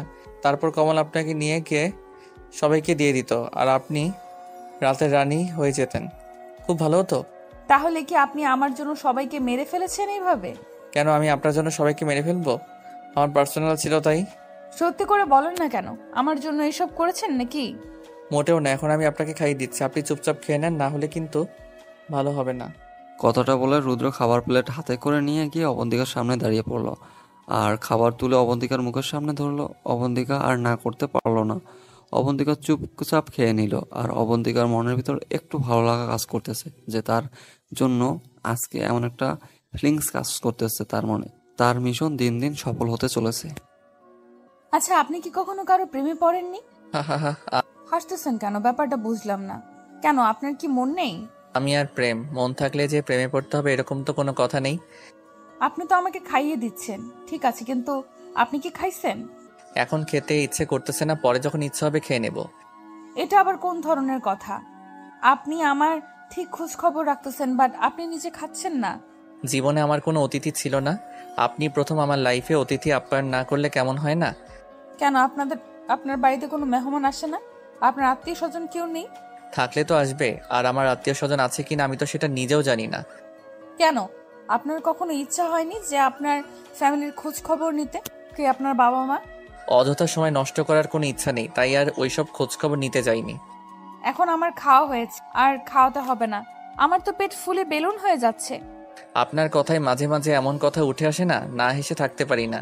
কি জানি, আমি তো আর মানুষকে হাসাতে পারি না। সবাই নাকি বলে আমার কথায় কোনো রসকস নাই। রসকস না থাকাই ভালো, বর্তমান যে যুগ, এই যুগের রসকস থাকলে ঝামেলা। এখন আপনি বসে পড়েন, আমি আপনাকে খাইয়ে দিব। আমার না খুব ইচ্ছা কাউকে খাওয়াবো, বাট কাউকে খাওয়াতে পারিনি জীবনে। আমার না ইচ্ছা নেই কারো হাতে খাওয়ার, বুঝেছেন? আমার ইচ্ছে করতেছে না এখন খাইতে। এটা আবার কোন ধরনের কথা হলো? আপনি আমাকে খাইয়ে দিচ্ছেন, ঠিক আছে, আমি খাইলাম তো। যখন আমার খাইতে ইচ্ছে করবে তখন খেয়ে নেব, এখন এসব ভালো লাগতেছে না। দেখুন, এখন আমার কথাটা আপনাকে রাখতে হবে, আর আমি কেমন যে জেদি সেটা তো আপনি ভালো করে জানেন। সত্যি আমার খুব খারাপ লাগতেছে, কারণ আমার একটা মিশন আছে, মিশনটা আমার কমপ্লিট করতে হবে, না হলে অনেক ঝামেলা হয়ে যাবে। এত টেনশন করার কি আছে? সবকিছুর সমাধান আছে। আপনি খাওয়া দাওয়া করেন, তারপর বাকি টেনশন করেন। তারপর অবন্তিকা জোর জবস্তি করে খাইয়ে দিল রুদ্রকে। রুদ্র প্রথমে খেতে না চাইলেও পরে আবার খেয়ে নিল। কি জানি মনে করে অবন্তিকা এই প্রথম কাউকে খাইয়ে দিচ্ছে, আর অবন্তিকা ভুলে যাচ্ছে তার দায়িত্বের কথা। এখন দিন দিন কেমন জানি হয়ে যাচ্ছে অবন্তিকা। রুদ্রের কাছে কেমন জানি দুর্বল হয়ে পড়তেছে সে। তারপর খাওয়া দাওয়া শেষ করে দুজনের রুমে বসেছিল, তখন মিশন রুমের ভিতর চলে আসলো হুট করে। প্রথমে মিশন লজ্জা পেয়ে বেরিয়ে যেতে ধরলো, রুদ্র তাকে থামিয়ে দিল। কিরে, কই যাচ্ছিস? আর ভিতরে চলে এসেছিস, লজ্জা পাবার কি আছে? না ভাইয়া, এমনিতেই আপনি এখানে কথা বলা শেষ করেন, বাইরে আপনার জন্য অপেক্ষা করতেছি। আমার বিয়ে করা বউ না, আর তোর ভাবিও না, লজ্জা পেয়ে চলে যাবি। আর আমি এখানে কোনো কিছু করব, চলে আয়। আসলে ভাইয়া, আপনি আমাকে যেটা বলছিলেন না, সেটা একটু তথ্য নিলাম, সেখানে একটু ঝামেলা আছে। আমি আগে থেকে জানতাম সেখানে ঝামেলা হবে, আর একটু না অনেক বড় ঝামেলা হতে চলেছে।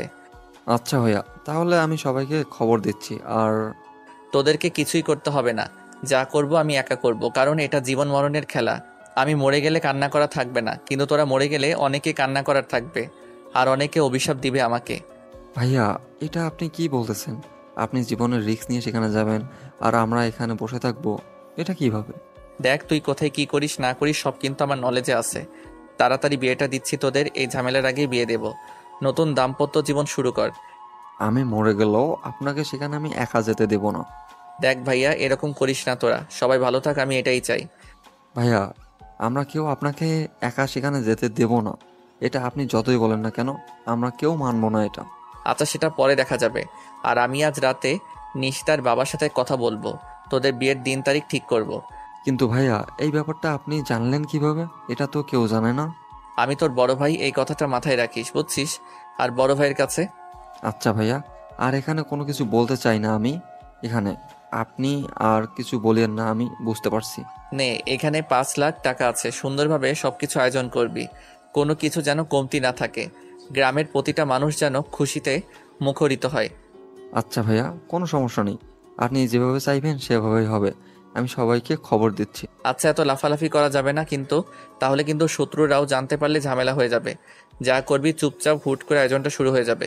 ওকে ভাইয়া, আপনি যেভাবে বলবেন ঠিক সেভাবেই হবে, আমি যাচ্ছি।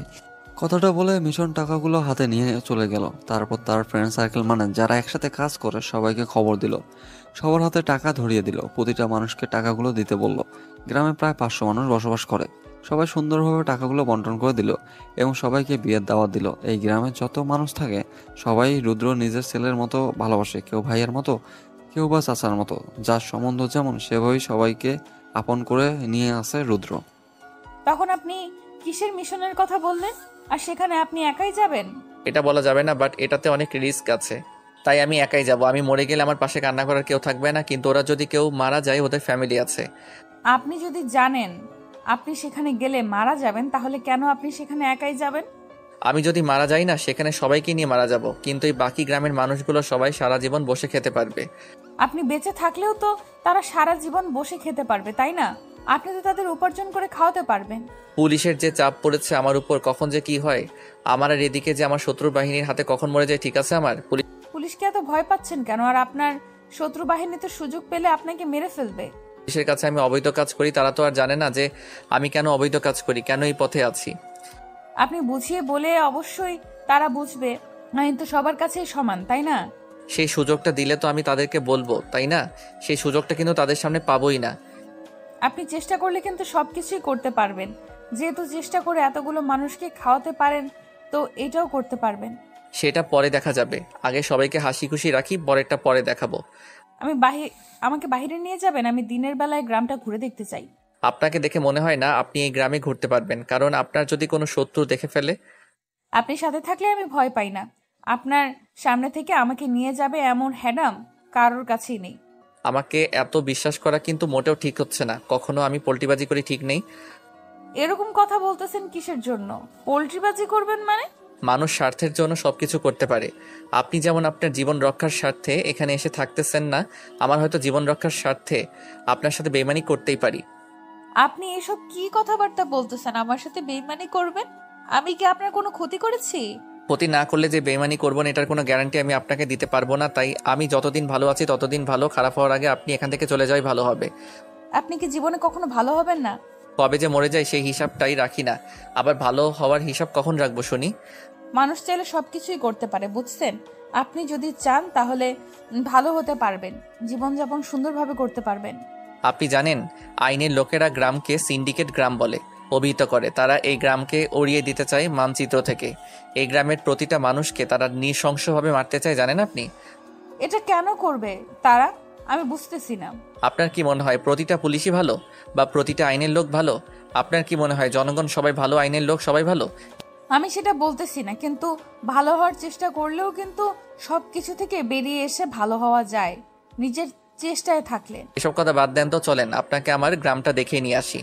আমি গোসল করব, কিন্তু গোসল করার পর পরবো কি? আমার তো কোনো জামা কাপড় নেই। আচ্ছা, এই কথা আপনি গোসল করেন, গোসল করা শেষ করে দেখবেন আপনার জামা কাপড় এখানে এসে উপস্থিত। আমি গোসল করে ভিজে কাপড় এখানে আসবো আপনার সামনে? আপনি পাগল হয়েছেন, তাই না? সমস্যা কি? রাতে মনে হয় আমাদের মাঝে কিছু হয়নি, সবকিছুই হয়ে গিয়েছে। আপনার কি আমি দেখি নাই বলেন তো? আমার মনে হয় লজ্জা শরম কোনো কিছু নাই, তাই না? দেখেছেন যেহেতু সবকিছু এসে দাঁড়িয়ে থাকবো সামনে, তাই না? এত লজ্জাপতি হলে চলবে না, যেটা বলতেছি সেটাই করেন। আপনি গোসল করতে চান, আমি যাচ্ছি। আপনি গোসল করতে যান, আমি যাচ্ছি, এর মানে কি আপনি আমার সাথে গোসল করবেন? করলাম, সমস্যা কি? আপনার কোনো সমস্যা আছে? আপনি গোসল করতে যাচ্ছেন, আমি যাচ্ছি। আপনার মাথা ঠিক আছে? আমি করব আপনার সাথে গোসল? রুদ্র আর অবন্তিকাকে একটা কথা বলতে দিল না। অবন্তিকাকে কোলে তুলে নিয়ে বাথরুমে চলে আসলো। অবন্তিকা অবাক, রুদ্র কি করতেছে। অবন্তিকা তার হাত দিয়ে ছোটাছুটি করতেছে, কিন্তু রুদ্র ছেড়ে দিচ্ছে না। তারপর রুদ্র শাওয়ার ছেড়ে দিল আর অবন্তিকাকে শক্ত করে জড়িয়ে ধরে আছে। কাক ভেজার মতো দুজনে সেখানে দাঁড়িয়ে ভিজতেছে। অবন্তিকা নড়াচড়া করতেছে, কিন্তু রুদ্র তাকে নড়তেও দিচ্ছে না। অবন্তিকা যে কি একটা অবস্থা, অবন্তিকা বক বক করে যাচ্ছে, কিন্তু রুদ্র কানে নিচ্ছে না। রুদ্র শুধু ফিল করতেছে এখন রুদ্রের জীবনে কোনো মেয়ে আসেনি এভাবে তাকে অধিকার দেখিয়ে কথা বলবে, এরকম কোনো মেয়ে আসেনি তার লাইফে। অবন্তিকা প্রথম মেয়ে। প্রায় 30 মিনিটের মতো দাঁড়িয়েছিল, প্রচন্ড ঠান্ডা লেগে গিয়েছে। হাসি দেওয়া শুরু করলো অবন্তিকা। তখন রুদ্রের হুঁশ ফিরে আসলো আর শাওয়ার বন্ধ করে দিল। তারপর আবার ওখান থেকে কোলে করে নিয়ে বাইরে নিয়ে আসলো। আর বাইরে এসে অবন্তিকা তো বড় অবাক, এগুলো কিভাবে আর এইখানে এত তাড়াতাড়ি কেমনে সম্ভব। বিয়ের আয়োজন কেমন চলতেছে? সবকিছু ঠিকঠাক তো? হ্যাঁ ভাইয়া, সবকিছু ঠিকঠাক চলতেছে, কোনো সমস্যা নেই। আর সবাই খবর পেয়ে গিয়েছে। রাতে হুট করে আয়োজনটা শুরু করবি, বুঝেছিস? যাতে করে কেউ বুঝে ওঠার আগে আয়োজনটা শেষ হয়ে যায়, সকাল অবধি। আচ্ছা ভাইয়া, আপনি হুট করে আবার দিন তারিখ পরিবর্তন করলেন কেন? এত এগিয়ে নিয়ে আসলেন কেন? তুই যদি এত বুঝতে পারতি তাহলে আজকে আমার জায়গায় তুই থাকতি, আমি না। আচ্ছা ভাইয়া, আমার ভুল হয়েছে এটা আপনাকে বলা। আমি এখন যাচ্ছি, বাকি কাজগুলো শেষ করতেছি। ভাই শোন, তোর সাথে আমার কিছু কথা আছে। আচ্ছা ভাইয়া বলেন, সমস্যা নেই। কি বলবেন না? তোর যত কথা আছে আমি পরে শুনে নেব যদি সময় পাই। কি বলছেন ভাইয়া? বুঝতে পারতেছি না। কিসের সময় পাই নাই পাই এইগুলো কি বলছেন আপনি? দেখ, তুই বিয়ে করতেছিস ভালো কথা, সবাইকে নিয়ে সুখে শান্তিতে থাকবি।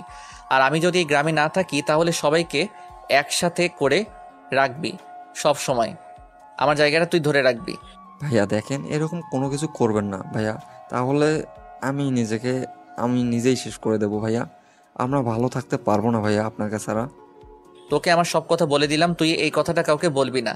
আর সব থেকে বড় কথা হচ্ছে আমি তোর বিয়েতে কতক্ষণ সময় দিতে পারবো জানি না, বাট আমি ভাইয়া প্লিজ এরকম কোনো কিছু করবেন না ভাইয়া। আমরা আমরা আমরা সবাই আপনার জন্য অপেক্ষা করবো ভাইয়া। আপনি ফিরে আসবেন ভাইয়া আমার কাছে, আমাদের কাছে। বাদ দে, তুই তোর মতো মজা কর। আর আমি মনে করবি যে তোর বড় ভাইয়া সবসময় তোর পাশে আছে, সবসময় থাকবে। মিশন কোনো কথা বলতে পারতেছে না, তার মুখ দিয়ে কোনো কথা বের হচ্ছে না, চোখ দিয়ে পানি গড়িয়ে পড়তেছে। কারণ মিশন খুব ভালো করে জানে সেই জায়গাটা কতটা বিপজ্জনক, সেখান থেকে ফিরে আসা কতটা ইম্পসিবল। মিশন এটাও ভালো করে জানে কেন রুদ্র তাদেরকে সেখানে নিয়ে যাচ্ছে না। সেখানে গেলে কম করে 10 থেকে 15 জনকে মারা যেতে হবে।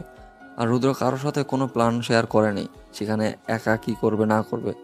তারপর মিশন কোনো কথা না বলে চুপচাপ সেখান থেকে চলে গেল মনে কষ্ট নিয়ে। আর রুদ্র মুচকি হাসি দিয়ে মিশনের নতুন দাম্পত্য জীবনের জন্য শুভকামনা জানিয়ে বিদায় দিল। আজকে আপনাকে আমি একটা সত্য কথা বলতে চাচ্ছি, যেটা শোনার জন্য হয়তো আপনি প্রস্তুত না। মানে বুঝতে পারলাম না, কি বলতে চাচ্ছেন আপনি আবার আমাকে? সেটা হলো, আজকে মিশন আর নিশিতার বিয়ে হতে যাচ্ছে। তাদের বিয়ের ডেটটা এগিয়ে নিয়ে আসা হয়েছে। সবাইকে তো অন্য ডেটে বিয়ের দাওয়াত দেওয়া হয়েছে, তাহলে তারা কিভাবে খবর পাবে? সেটা নিয়ে আপনাকে টেনশন করতে হবে না। আপনি আপনার মতো নিজেকে তৈরি করে রাখুন বিয়েতে যাওয়ার জন্য। আপনি না কখন কি করেন কাউকে জানান না, আর পরে সবাই। এত বেশি কথা মোটাও ভালো লাগতেছে না। আর কথা হচ্ছে যে আমি হয়তো রাত্রে আপনাকে সময় দিতে পারবো না। আপনাকে আমার কিছু ছোট ভাই প্রোটেকশন দিবে, কেউ আপনাকে কোনো ডিস্টার্ব করবে না। কেন? আপনি কোথায় যাবেন আর আপনি সেখানে থাকবেন না? আমার এলাকাতে বিয়ে বলে কথা, আমাকে তো একটু এলাকাটা দেখা লাগবে, দেখাশোনা করা লাগবে। হয়তো আমি সেভাবে সময় দিতে পারবো না, বাট মাঝে মাঝে এসে দেখে যাব। আচ্ছা ঠিক আছে, তাহলে আপনি ফ্রেশ হয়ে আসুন, আপনার জন্য খাবার রেডি করি। আপনি না নিজের হাতে খেতে পারেন না, তাহলে আপনি রান্না করলেন কিভাবে আর আমার জন্য?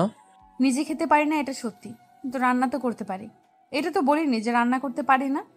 আপনার মাঝে আর কত কি লুকায়িত আছে আমি নিজেও জানি না। আপনার মাঝে যে কি কি আছে।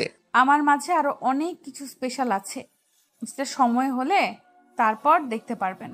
ও আচ্ছা, তাই নাকি? সেই সময়টা কবে হবে আর আমি সেটা কবে দেখতে পারবো? এখন মোটেও কথা বলতে ইচ্ছে করতেছে না। এখন যান, আপনি গিয়ে আপনার কাজগুলো শেষ করেন, না হয় ফ্রেশ হয়ে আসেন তাড়াতাড়ি। অবন্তিকার রুদ্র এর সাথে আর বেশি কথা বাড়ালো না। রুদ্র ভিতরে চলে আসলো আর অবন্তিকার ডাইনিং টেবিলের কাছে চলে আসলো।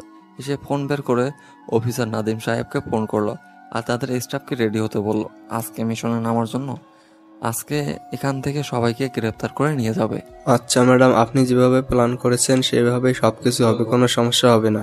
এটা মাথায় রাখবেন, এটা যেন কেউ একটুও বুঝতে না পারে, বুঝছেন?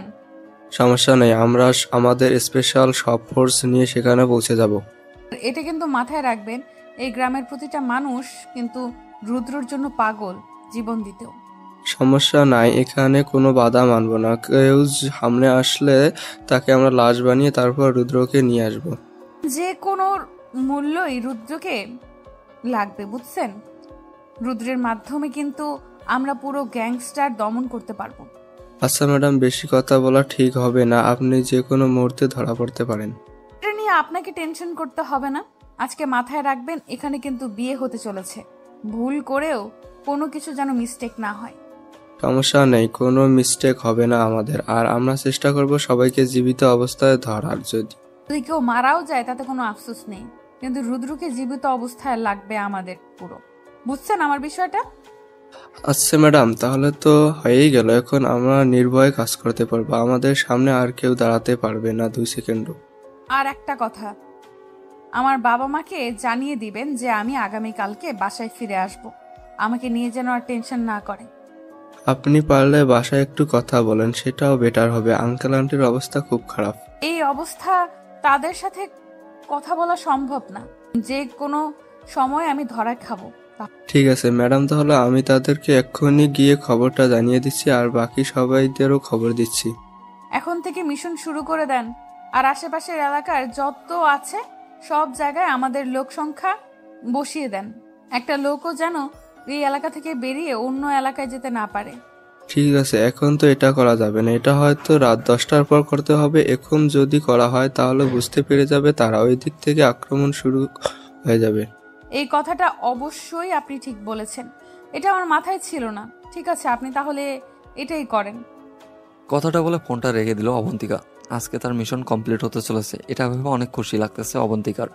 এদিকে রুদ্র তাড়াতাড়ি বেরিয়ে আসলো রুম থেকে। এসে দেখে অবন্তিকা তার জন্য অপেক্ষা করতেছে খাবার টেবিলে। রুদ্র এসে খাবার টেবিলে বসে পড়লো আর অবন্তিকা খাবার প্লেট হাতে নিল। অবন্তিকাকে দেখে রুদ্র কেমন জানি অন্যরকম লাগতেছিল আজকে।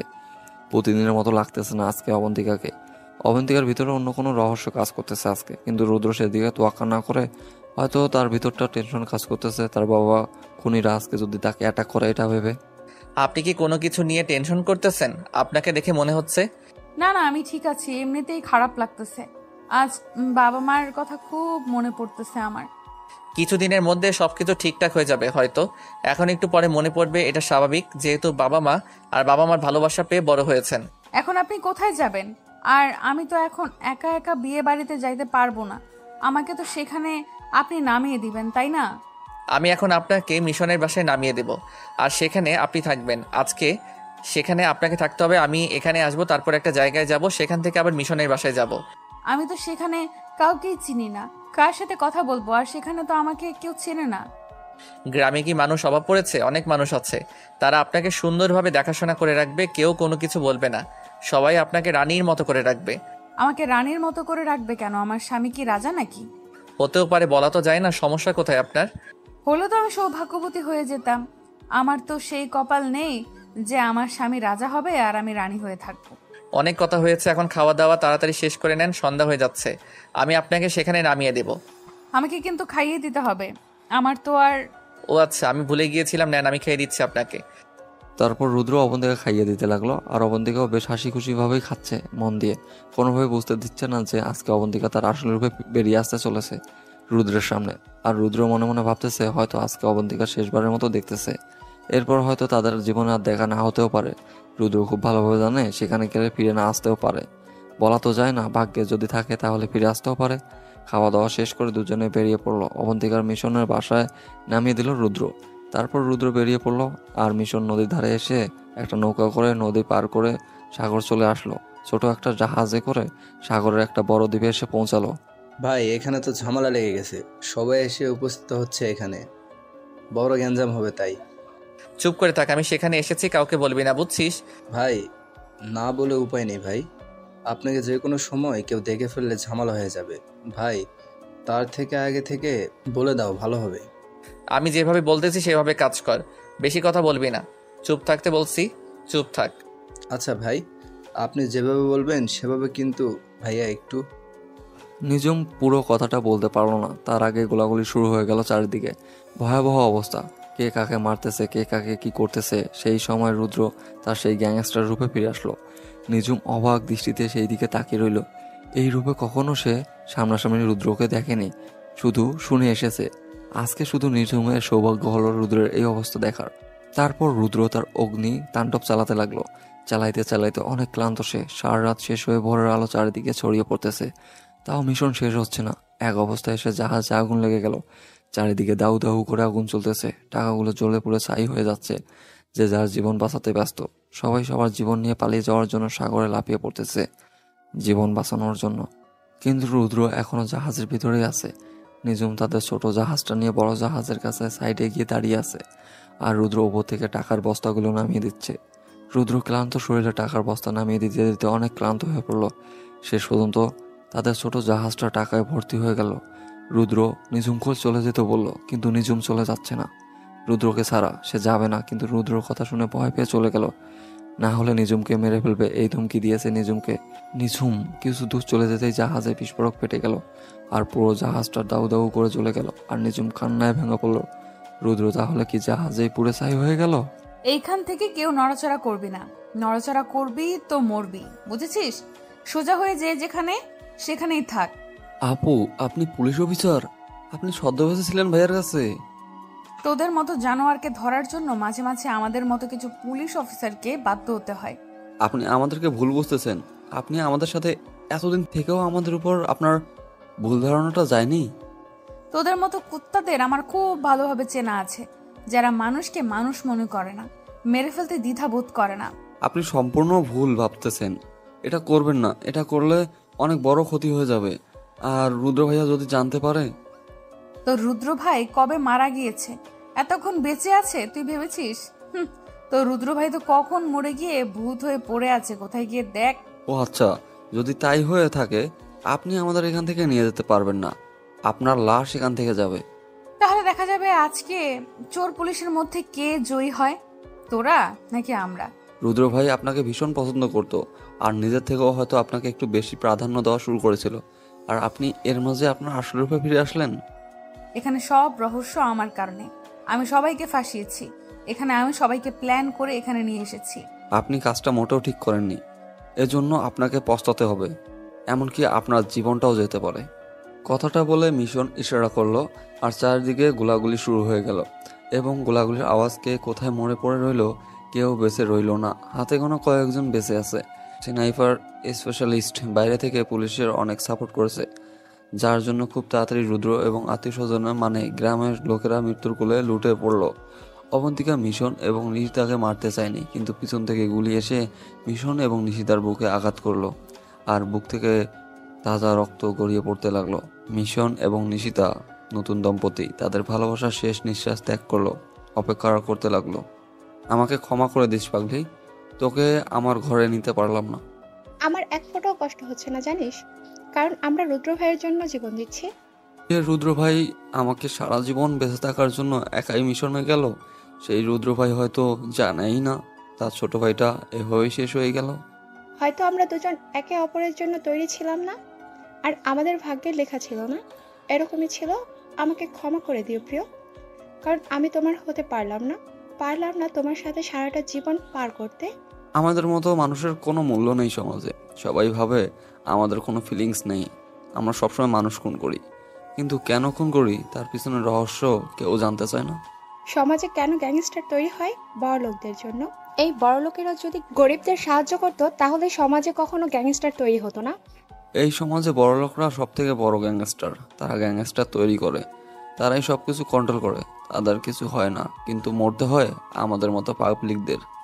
ভালো থেকো প্রিয়, পরে দেখা হবে তোমার সাথে, আমার মিলন হবে তোমার সাথে আমার পরে।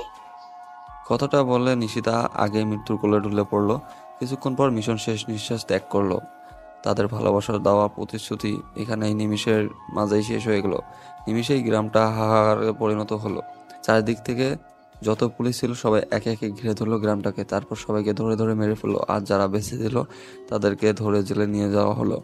তাদের ধরে জেলে নিয়ে যাচ্ছে, কিন্তু রুদ্রর কোনো খোঁজ পেল না। অবন্তিকা ধরে নিয়েছে রুদ্র সেই মিশনে মারা গিয়েছে, যদি মারা না যেত তাহলে এতক্ষণে ফিরে আসতো। তারপর অবন্তিকা যে মানুষগুলো জীবিত ছিল সবাইকে কারাগারে নিয়ে যাওয়ার জন্য আদেশ করলো আর সবাই গ্রেপ্তার করা হলো। তারপর সবাই সবার জায়গা চলে গেল। মিশনের দিকে তাকিয়ে অবন্তিকা একটু মন খারাপ হলো, কারণ নিশিতা আর মিশন নতুন দম্পতি ছিল, তাদের জীবন শুরু করতে গিয়ে তাদের এই পৃথিবী থেকে বিদায় নিতে হলো। এটা ভেবে অবন্তিকার একটু খারাপ লাগতেছে, কিন্তু নিজেকে সে মানিয়ে নিচ্ছে। তারপর সবাই চলে গেল, গ্রামটা শ্মশান হয়ে পড়ে রইল। রুদ্রের যখন গ্রাম ফিরল তখন সে দেখে একটা নদীর চরে কোনোভাবে বেঁচে আছে। তারপর সেখান থেকে একটু নৌকা করে তার বাসার উদ্দেশ্যে রওনা দিল, আর গ্রামে প্রবেশ করে তার মাথা খারাপ হয়ে গেল। এসব কি নিঝুম? আর তোকে আমি আগে পাঠিয়ে দিয়েছিলাম, আর এগুলো কি? গ্রাম এরকম হয়েছে কেন? ভাইয়া, গ্রামের আগের মতো কোনো কিছু নেই, গ্রামটা পুড়ে পুড়ে ছারখার করে দিয়েছে পুলিশ। আর আপনার কাছে যে মেয়েটা থাকতো না, সে হচ্ছে একজন পুলিশ অফিসার। কি বলতেছিস? এসব আমার মাথায় কাজ করতেছে না। পুলিশ অফিসার ছিল মনে, আর এসব করছে পুলিশ? শুধু করে নাই ভাই, সবকিছু তছনছ করে দিছে। গ্রামের ভিতরে গিয়ে দেখেন, আর মিশন এবং নিশিতা আর পৃথিবীতে নাই। কি বলছিস এসব? মাথা ঠিক আছে? কি বলতেছিস আমি কোনো কিছু বুঝতেছি না। কেন করলে ওরা এরকম আমাদের সাথে? আপনি তো সবকিছু আগে থেকেই জানেন ভাইয়া কেন করেছে, আর আপনি সেটা খুব ভালো করেই জানেন। কিন্তু এই মেয়েটা যে আমাদের আস্তানা থেকে আমাদের গোপন তথ্য সবকিছু নিয়ে নিয়েছে, আমরা তো কল্পনাই করতে পারিনি ভাইয়া। রহিম চাচা, আলে আন্টি, বরকত মামা, শফিক চাচা সবাই মারা গিয়েছে, কেউ বেঁচে নেই।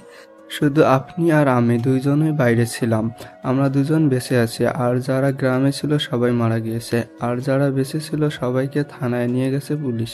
তাহলে আমরা বেঁচে থেকে কি করব বল? আমাদের তো বেঁচে থাকার কোনো অধিকার নেই। আমার তো তাদেরকে বাঁচাতে পারলাম না। রেডি হ।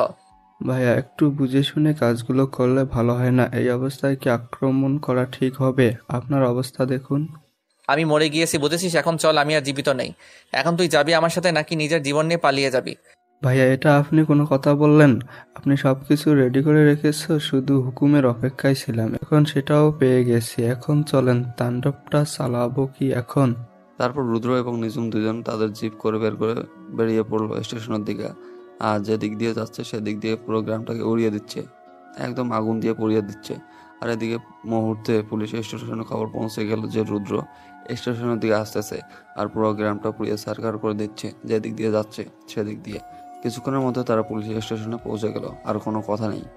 যে গোলা বারুদগুলো ছিল সবগুলো পুলিশ স্টেশনের দিকে নিক্ষেপ করতে লাগলো। নিমিষের মাঝে পুলিশ স্টেশন যেন একটা জলজন্ত মানুষ মরার কারখানা তৈরি হয়ে গেল, সবাই পুড়ে ছারখার হয়ে যাচ্ছে। আর রুদ্র তার ফেভারিট গান AK-47 এবং MP-40 নিয়ে ভিতরে প্রবেশ করলো। ভিতরে গিয়ে দেখে অবন্তিকা বসে আছে আর বাকি সবাই ছোটাছুটি করতেছে নিজেদের জীবন বাঁচানোর জন্য। কোনো কথা না বলে জেলের ভিতরে যে লোকগুলো ছিল সবাইকে মুক্তি করে দিল রুদ্র, সবাইকে চলে যেতে বললো। তোর শত্রুতা ছিল আমার সাথে, তুই কেন মিশন এবং নিশিতার এই নিষ্পাপ জীবনটা নিয়ে নিলি? আমাদের কাছে শত্রু সবাই সমান, আমাদের কাছে ক্রিমিনাল সবাই সমান। তুই তো সেখানে 1 মাস ধরে ছিলি, তাহলে তুই বুঝতে পারলি না মিশন এবং নিশিতা কত ভালো ছিল? আমি তাদের মারতে চাইনি, কিন্তু পেছন থেকে হয়তো কেউ গুলি করে দিয়েছে, তাদের লেগে গিয়েছে, মরে গিয়েছে। কি হয়েছে? কিছু হয়নি তাই না? তাদের জীবনটা তুই ছিনিমিনি খেলে শেষ করে দিলি, তাদেরকে তাদের ভালোবাসার স্বাদ পর্যন্ত নিতে দিলি না। আমি ভেবেছিলাম তুই মরে গিয়েছিস, কিন্তু তুই তো বেঁচে আছিস। ভালোই হয়েছে, এখন আমার কাজটা আরো সহজ হবে। তোর যত গডফাদার আছে, এখন তোর থেকে আমি সব কিছু এখন বের করে নেব। চেষ্টা করে দেখতে পারিস। আর তুই ভাবতেছিস তুই বেঁচে থাকবি, আর আমি তো এখানে চলে এসেছি। এটাও ভাবিস না যে আমি দুর্বল হয়ে পড়েছি, তোকে কিছু করতে পারবো না। শত্রু শক্তি বা ক্রিমিনালদের শক্তি যতই বেশি হোক না কেন, আইনের কাছে তারা কিছুই না। তুই এই রুদ্রকে চিনিস না, বুঝছিস? তুই সবার সাথে আমার তুলনা করতে পারিস না। তোর সর্বশক্তি দিয়ে চেষ্টা করে দেখতে পারিস। আজকে তোর জীবনের শেষ দিন হতে চলেছে। তুই কাকে ভয় দেখাচ্ছিস? যে নিজের দেশের জন্য নিজের সব কিছু তোকে দিয়ে দিয়েছিলাম, আর তুই সেই আমাকে কিনা ভয় দেখাচ্ছিস? লোকে ঠিকই বলেছিল যে এই মেয়ের মাঝে নিশ্চয়ই কোনো রহস্য লুকিয়ে আছে। আমি সে কেন তখন বুঝতে পারিনি, আর কেন যে ভুল করে তোকে সেখানে মেরে না ফেললাম। যদি তোকে সেদিন মেরে ফেলতাম তাহলে হয়তো আজকে এরকম দিন আমাকে দেখতে হতো না। আমি ভেবেছিলাম তুই আমাকে ধরে ফেলবি, কিন্তু দেখলাম না, তুই অনেক অনেক কাঁচা খেলোয়াড়, বুঝছিস? আমার মতো পাকা খেলোয়াড় হতে গেলে তোকে মরতে হবে। আসলে সত্যি কথা বলতে কি, কোনো মেয়ে আমার জীবনে ছিল না। কেউ আমাকে এভাবে কেয়ার করেনি, কেউ আমার যত্ন করেনি। তাই ভাবছিলাম যে হয়তো সারা জীবন আমার কাছে রেখে দেব রানীর মতো করে, কিন্তু আমার ভুল ছিল।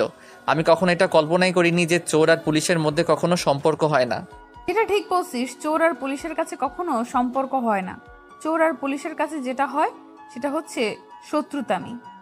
তোর আমাকে দরকার ছিল আমাকে বলতি, আমি নিজের ইচ্ছায় তোকে আমার সবকিছু বলে দিলাম। কিন্তু কেন তুই সবাইকে এভাবে মেরে ফেললি? কেন গ্রামটাকে জ্বালিয়ে দিলি? তুই তো গ্রামের সম্পর্কে সবকিছু ভালো করে জানতিস। কেন শুনতে পাচ্ছিস? তুই যে গ্রাম থেকে এরকম বড় আন্ডারওয়ার্ল্ডের ডন হয়েছিস, ওই গ্রাম থেকে প্রতিনিয়ত এরকম ছেলে মেয়ে আসবে যারা আন্ডারওয়ার্ল্ড ডন হতে চাইবে। তারা মানুষের জীবন নিয়ে খেলবে। আমি চাই না যে একটা গ্রামের জন্য পুরো একটা দেশ আতঙ্কে থাকুক। তুই আমাদের সম্পর্কে জানিস না, তাই তোর এই ভুল ধারণা। তুই অনেক কিছু জেনেও না বোঝার ভান করেছিলি, আমি এখন বুঝতে পারছি। এখন কি নিজ ইচ্ছা সবকিছু স্বীকার করবি, নাকি তোর উপর কোনো পদক্ষেপ নিতে হবে বা অত্যাচার করতে হবে?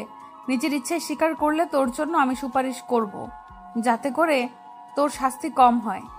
তুই হয়তো ভুলে যাচ্ছিস যে আমি কি জিনিস, আর তুই কাকে কি বলতেছিস। যখন থেকে এই পথে চলা শুরু করেছি তখন থেকে লাঠির আঘাত, লোহার ইস্পাতের আঘাত খেয়েছি, এত বড় হয়েছি। সেই ছেলে নাকি 2-1টা অত্যাচারকে ভয় করবে? দেখ রুদ্র, ভালোই ভালোই বলতেছি, আইনের কাছে নিজেকে সমর্পণ করে দে, ভালো থাকবি, বাকি জীবনটা অনেক সুন্দর কাটবে তোর। তুই যে খেলা শুরু করেছিস না, এই খেলা আমি শেষ করব। এই বাংলাদেশের যত পুলিশ স্টেশন আছে না, সবগুলো আমি ধ্বংস করে দিব। তারপর আমি নিজেকে শেষ করে দিব। এখন তোর চেষ্টা করতে পারিস আমাকে ধরার জন্য। তুই এখান থেকে বেরিয়ে যেতে পারবি না, বুঝছিস? তার আগে লাশ হয়ে যাবি। আরও তো পুলিশ স্টেশন ধ্বংস করার দূরের কথা, একটা পুলিশ স্টেশন ধ্বংস করতেও পারবি না তুই। তাহলে এটাই হয়ে যাক, দেখি কার কলিজায় দম কত। আমি এখান থেকে শুধু বেরোবো, তারপর দেখ কি হয় তোর এই সুন্দর অফিসের। তুই এখান থেকে বের হতে পারবি না, তার আগে তুই লাশ হয়ে পড়বি, বুঝছিস? আর তোর সাঙ্গপাঙ্গ না একটাও বেঁচে নেই। তুই এখান থেকে বের হতে পারবি না, তার আগে তুই লাশ হয়ে পড়বি, বুঝছিস? আর তোর সাঙ্গবাঙ্গ না একটাও বেঁচে নেই। রুদ্র আর কোনো কথা বললো না, হুট করে অবন্তিকাকে ধরে ফেললো আর তার ঠোঁটে নিজের ঠোঁট দুটো বসিয়ে দিল এবং সারা শরীরে স্লাইড করতে লাগলো। অবন্তিকার কাছে কোনো পিস্তল ছিল না, যার জন্য অবন্তিকা অসহায়, অনেক ছোটাছুটি করতেছে, কিন্তু রুদ্র শক্তির কাছে পেরে উঠতে পারতেছে না। রুদ্র অবন্তিকাকে এমনভাবে ব্যবহার করা শুরু করলো মনে হচ্ছে বাজার থেকে কিনে আনা কোনো পণ্য। যেভাবে ব্যবহার করতেছে অবন্তিকাকে, আর অবন্তিকা খুব ভালোভাবে বুঝিয়ে দিচ্ছে যে অত্যাচার কাকে বলে। অবন্তিকা চিল্লাচিল্লি শুনে সবাই অবাক, কিন্তু রুদ্র অবন্তিকা ছেড়ে দিচ্ছে না। অবন্তিকার অবস্থা খুব খারাপ মনে হচ্ছে, যে এখন চলে যাবে এই ভুবন ছেড়ে। এই অবস্থা রুদ্রকে ছেড়ে দিল। রুদ্র ইচ্ছা করতেছিল মেরে ফেলবে, কিন্তু সেটা করলো না। আর আপনারা ভাবছেন যে পুলিশগুলো কই গেল, এগিয়ে আসতেছে না কেন? একটা পুলিশও বেঁচে নেই বাইরে। রুদ্র যত বন্ধু ছিল, রুদ্র তাদের উপকার করতেছিল, সবাই পুলিশ স্টেশনে এমনভাবে ঘিরে রেখেছে যেখানে একটা পিঁপড়া প্রবেশ করার মতো অবস্থা ছিল না। তারপর অবন্তিকাকে রুদ্র ভবন থেকে টানতে টানতে বাইরে নিয়ে এসে দেখালো বাইরের অবস্থা কেমন ছিল। অবন্তিকা শুধু কান্না করতেছে, সে অসহায়, কোনো কিছুই করতে পারতেছে না। তারপর রুদ্র অবন্তিকাকে ছুঁড়ে ফেলে দিল আর বলল যদি পারে তাহলে যে রুদ্রকে আটক করে দেখায়, পুরো বাংলাদেশ পুলিশ কমিউনিটিকে চ্যালেঞ্জ। কথাটা বলে হাসতে হাসতে সেখান থেকে সবাইকে নিয়ে চলে গেল রুদ্র। আর এদিকে অবন্তিকা সেখানে পড়ে কান্না করতেছে, তার চোখের সামনে সবকিছু পুরো সার্কার হয়ে গেল। সিজন 2 খুব শীঘ্রই আসতে চলেছে। অপেক্ষা করুন পরবর্তী গল্প শেষ হলেই।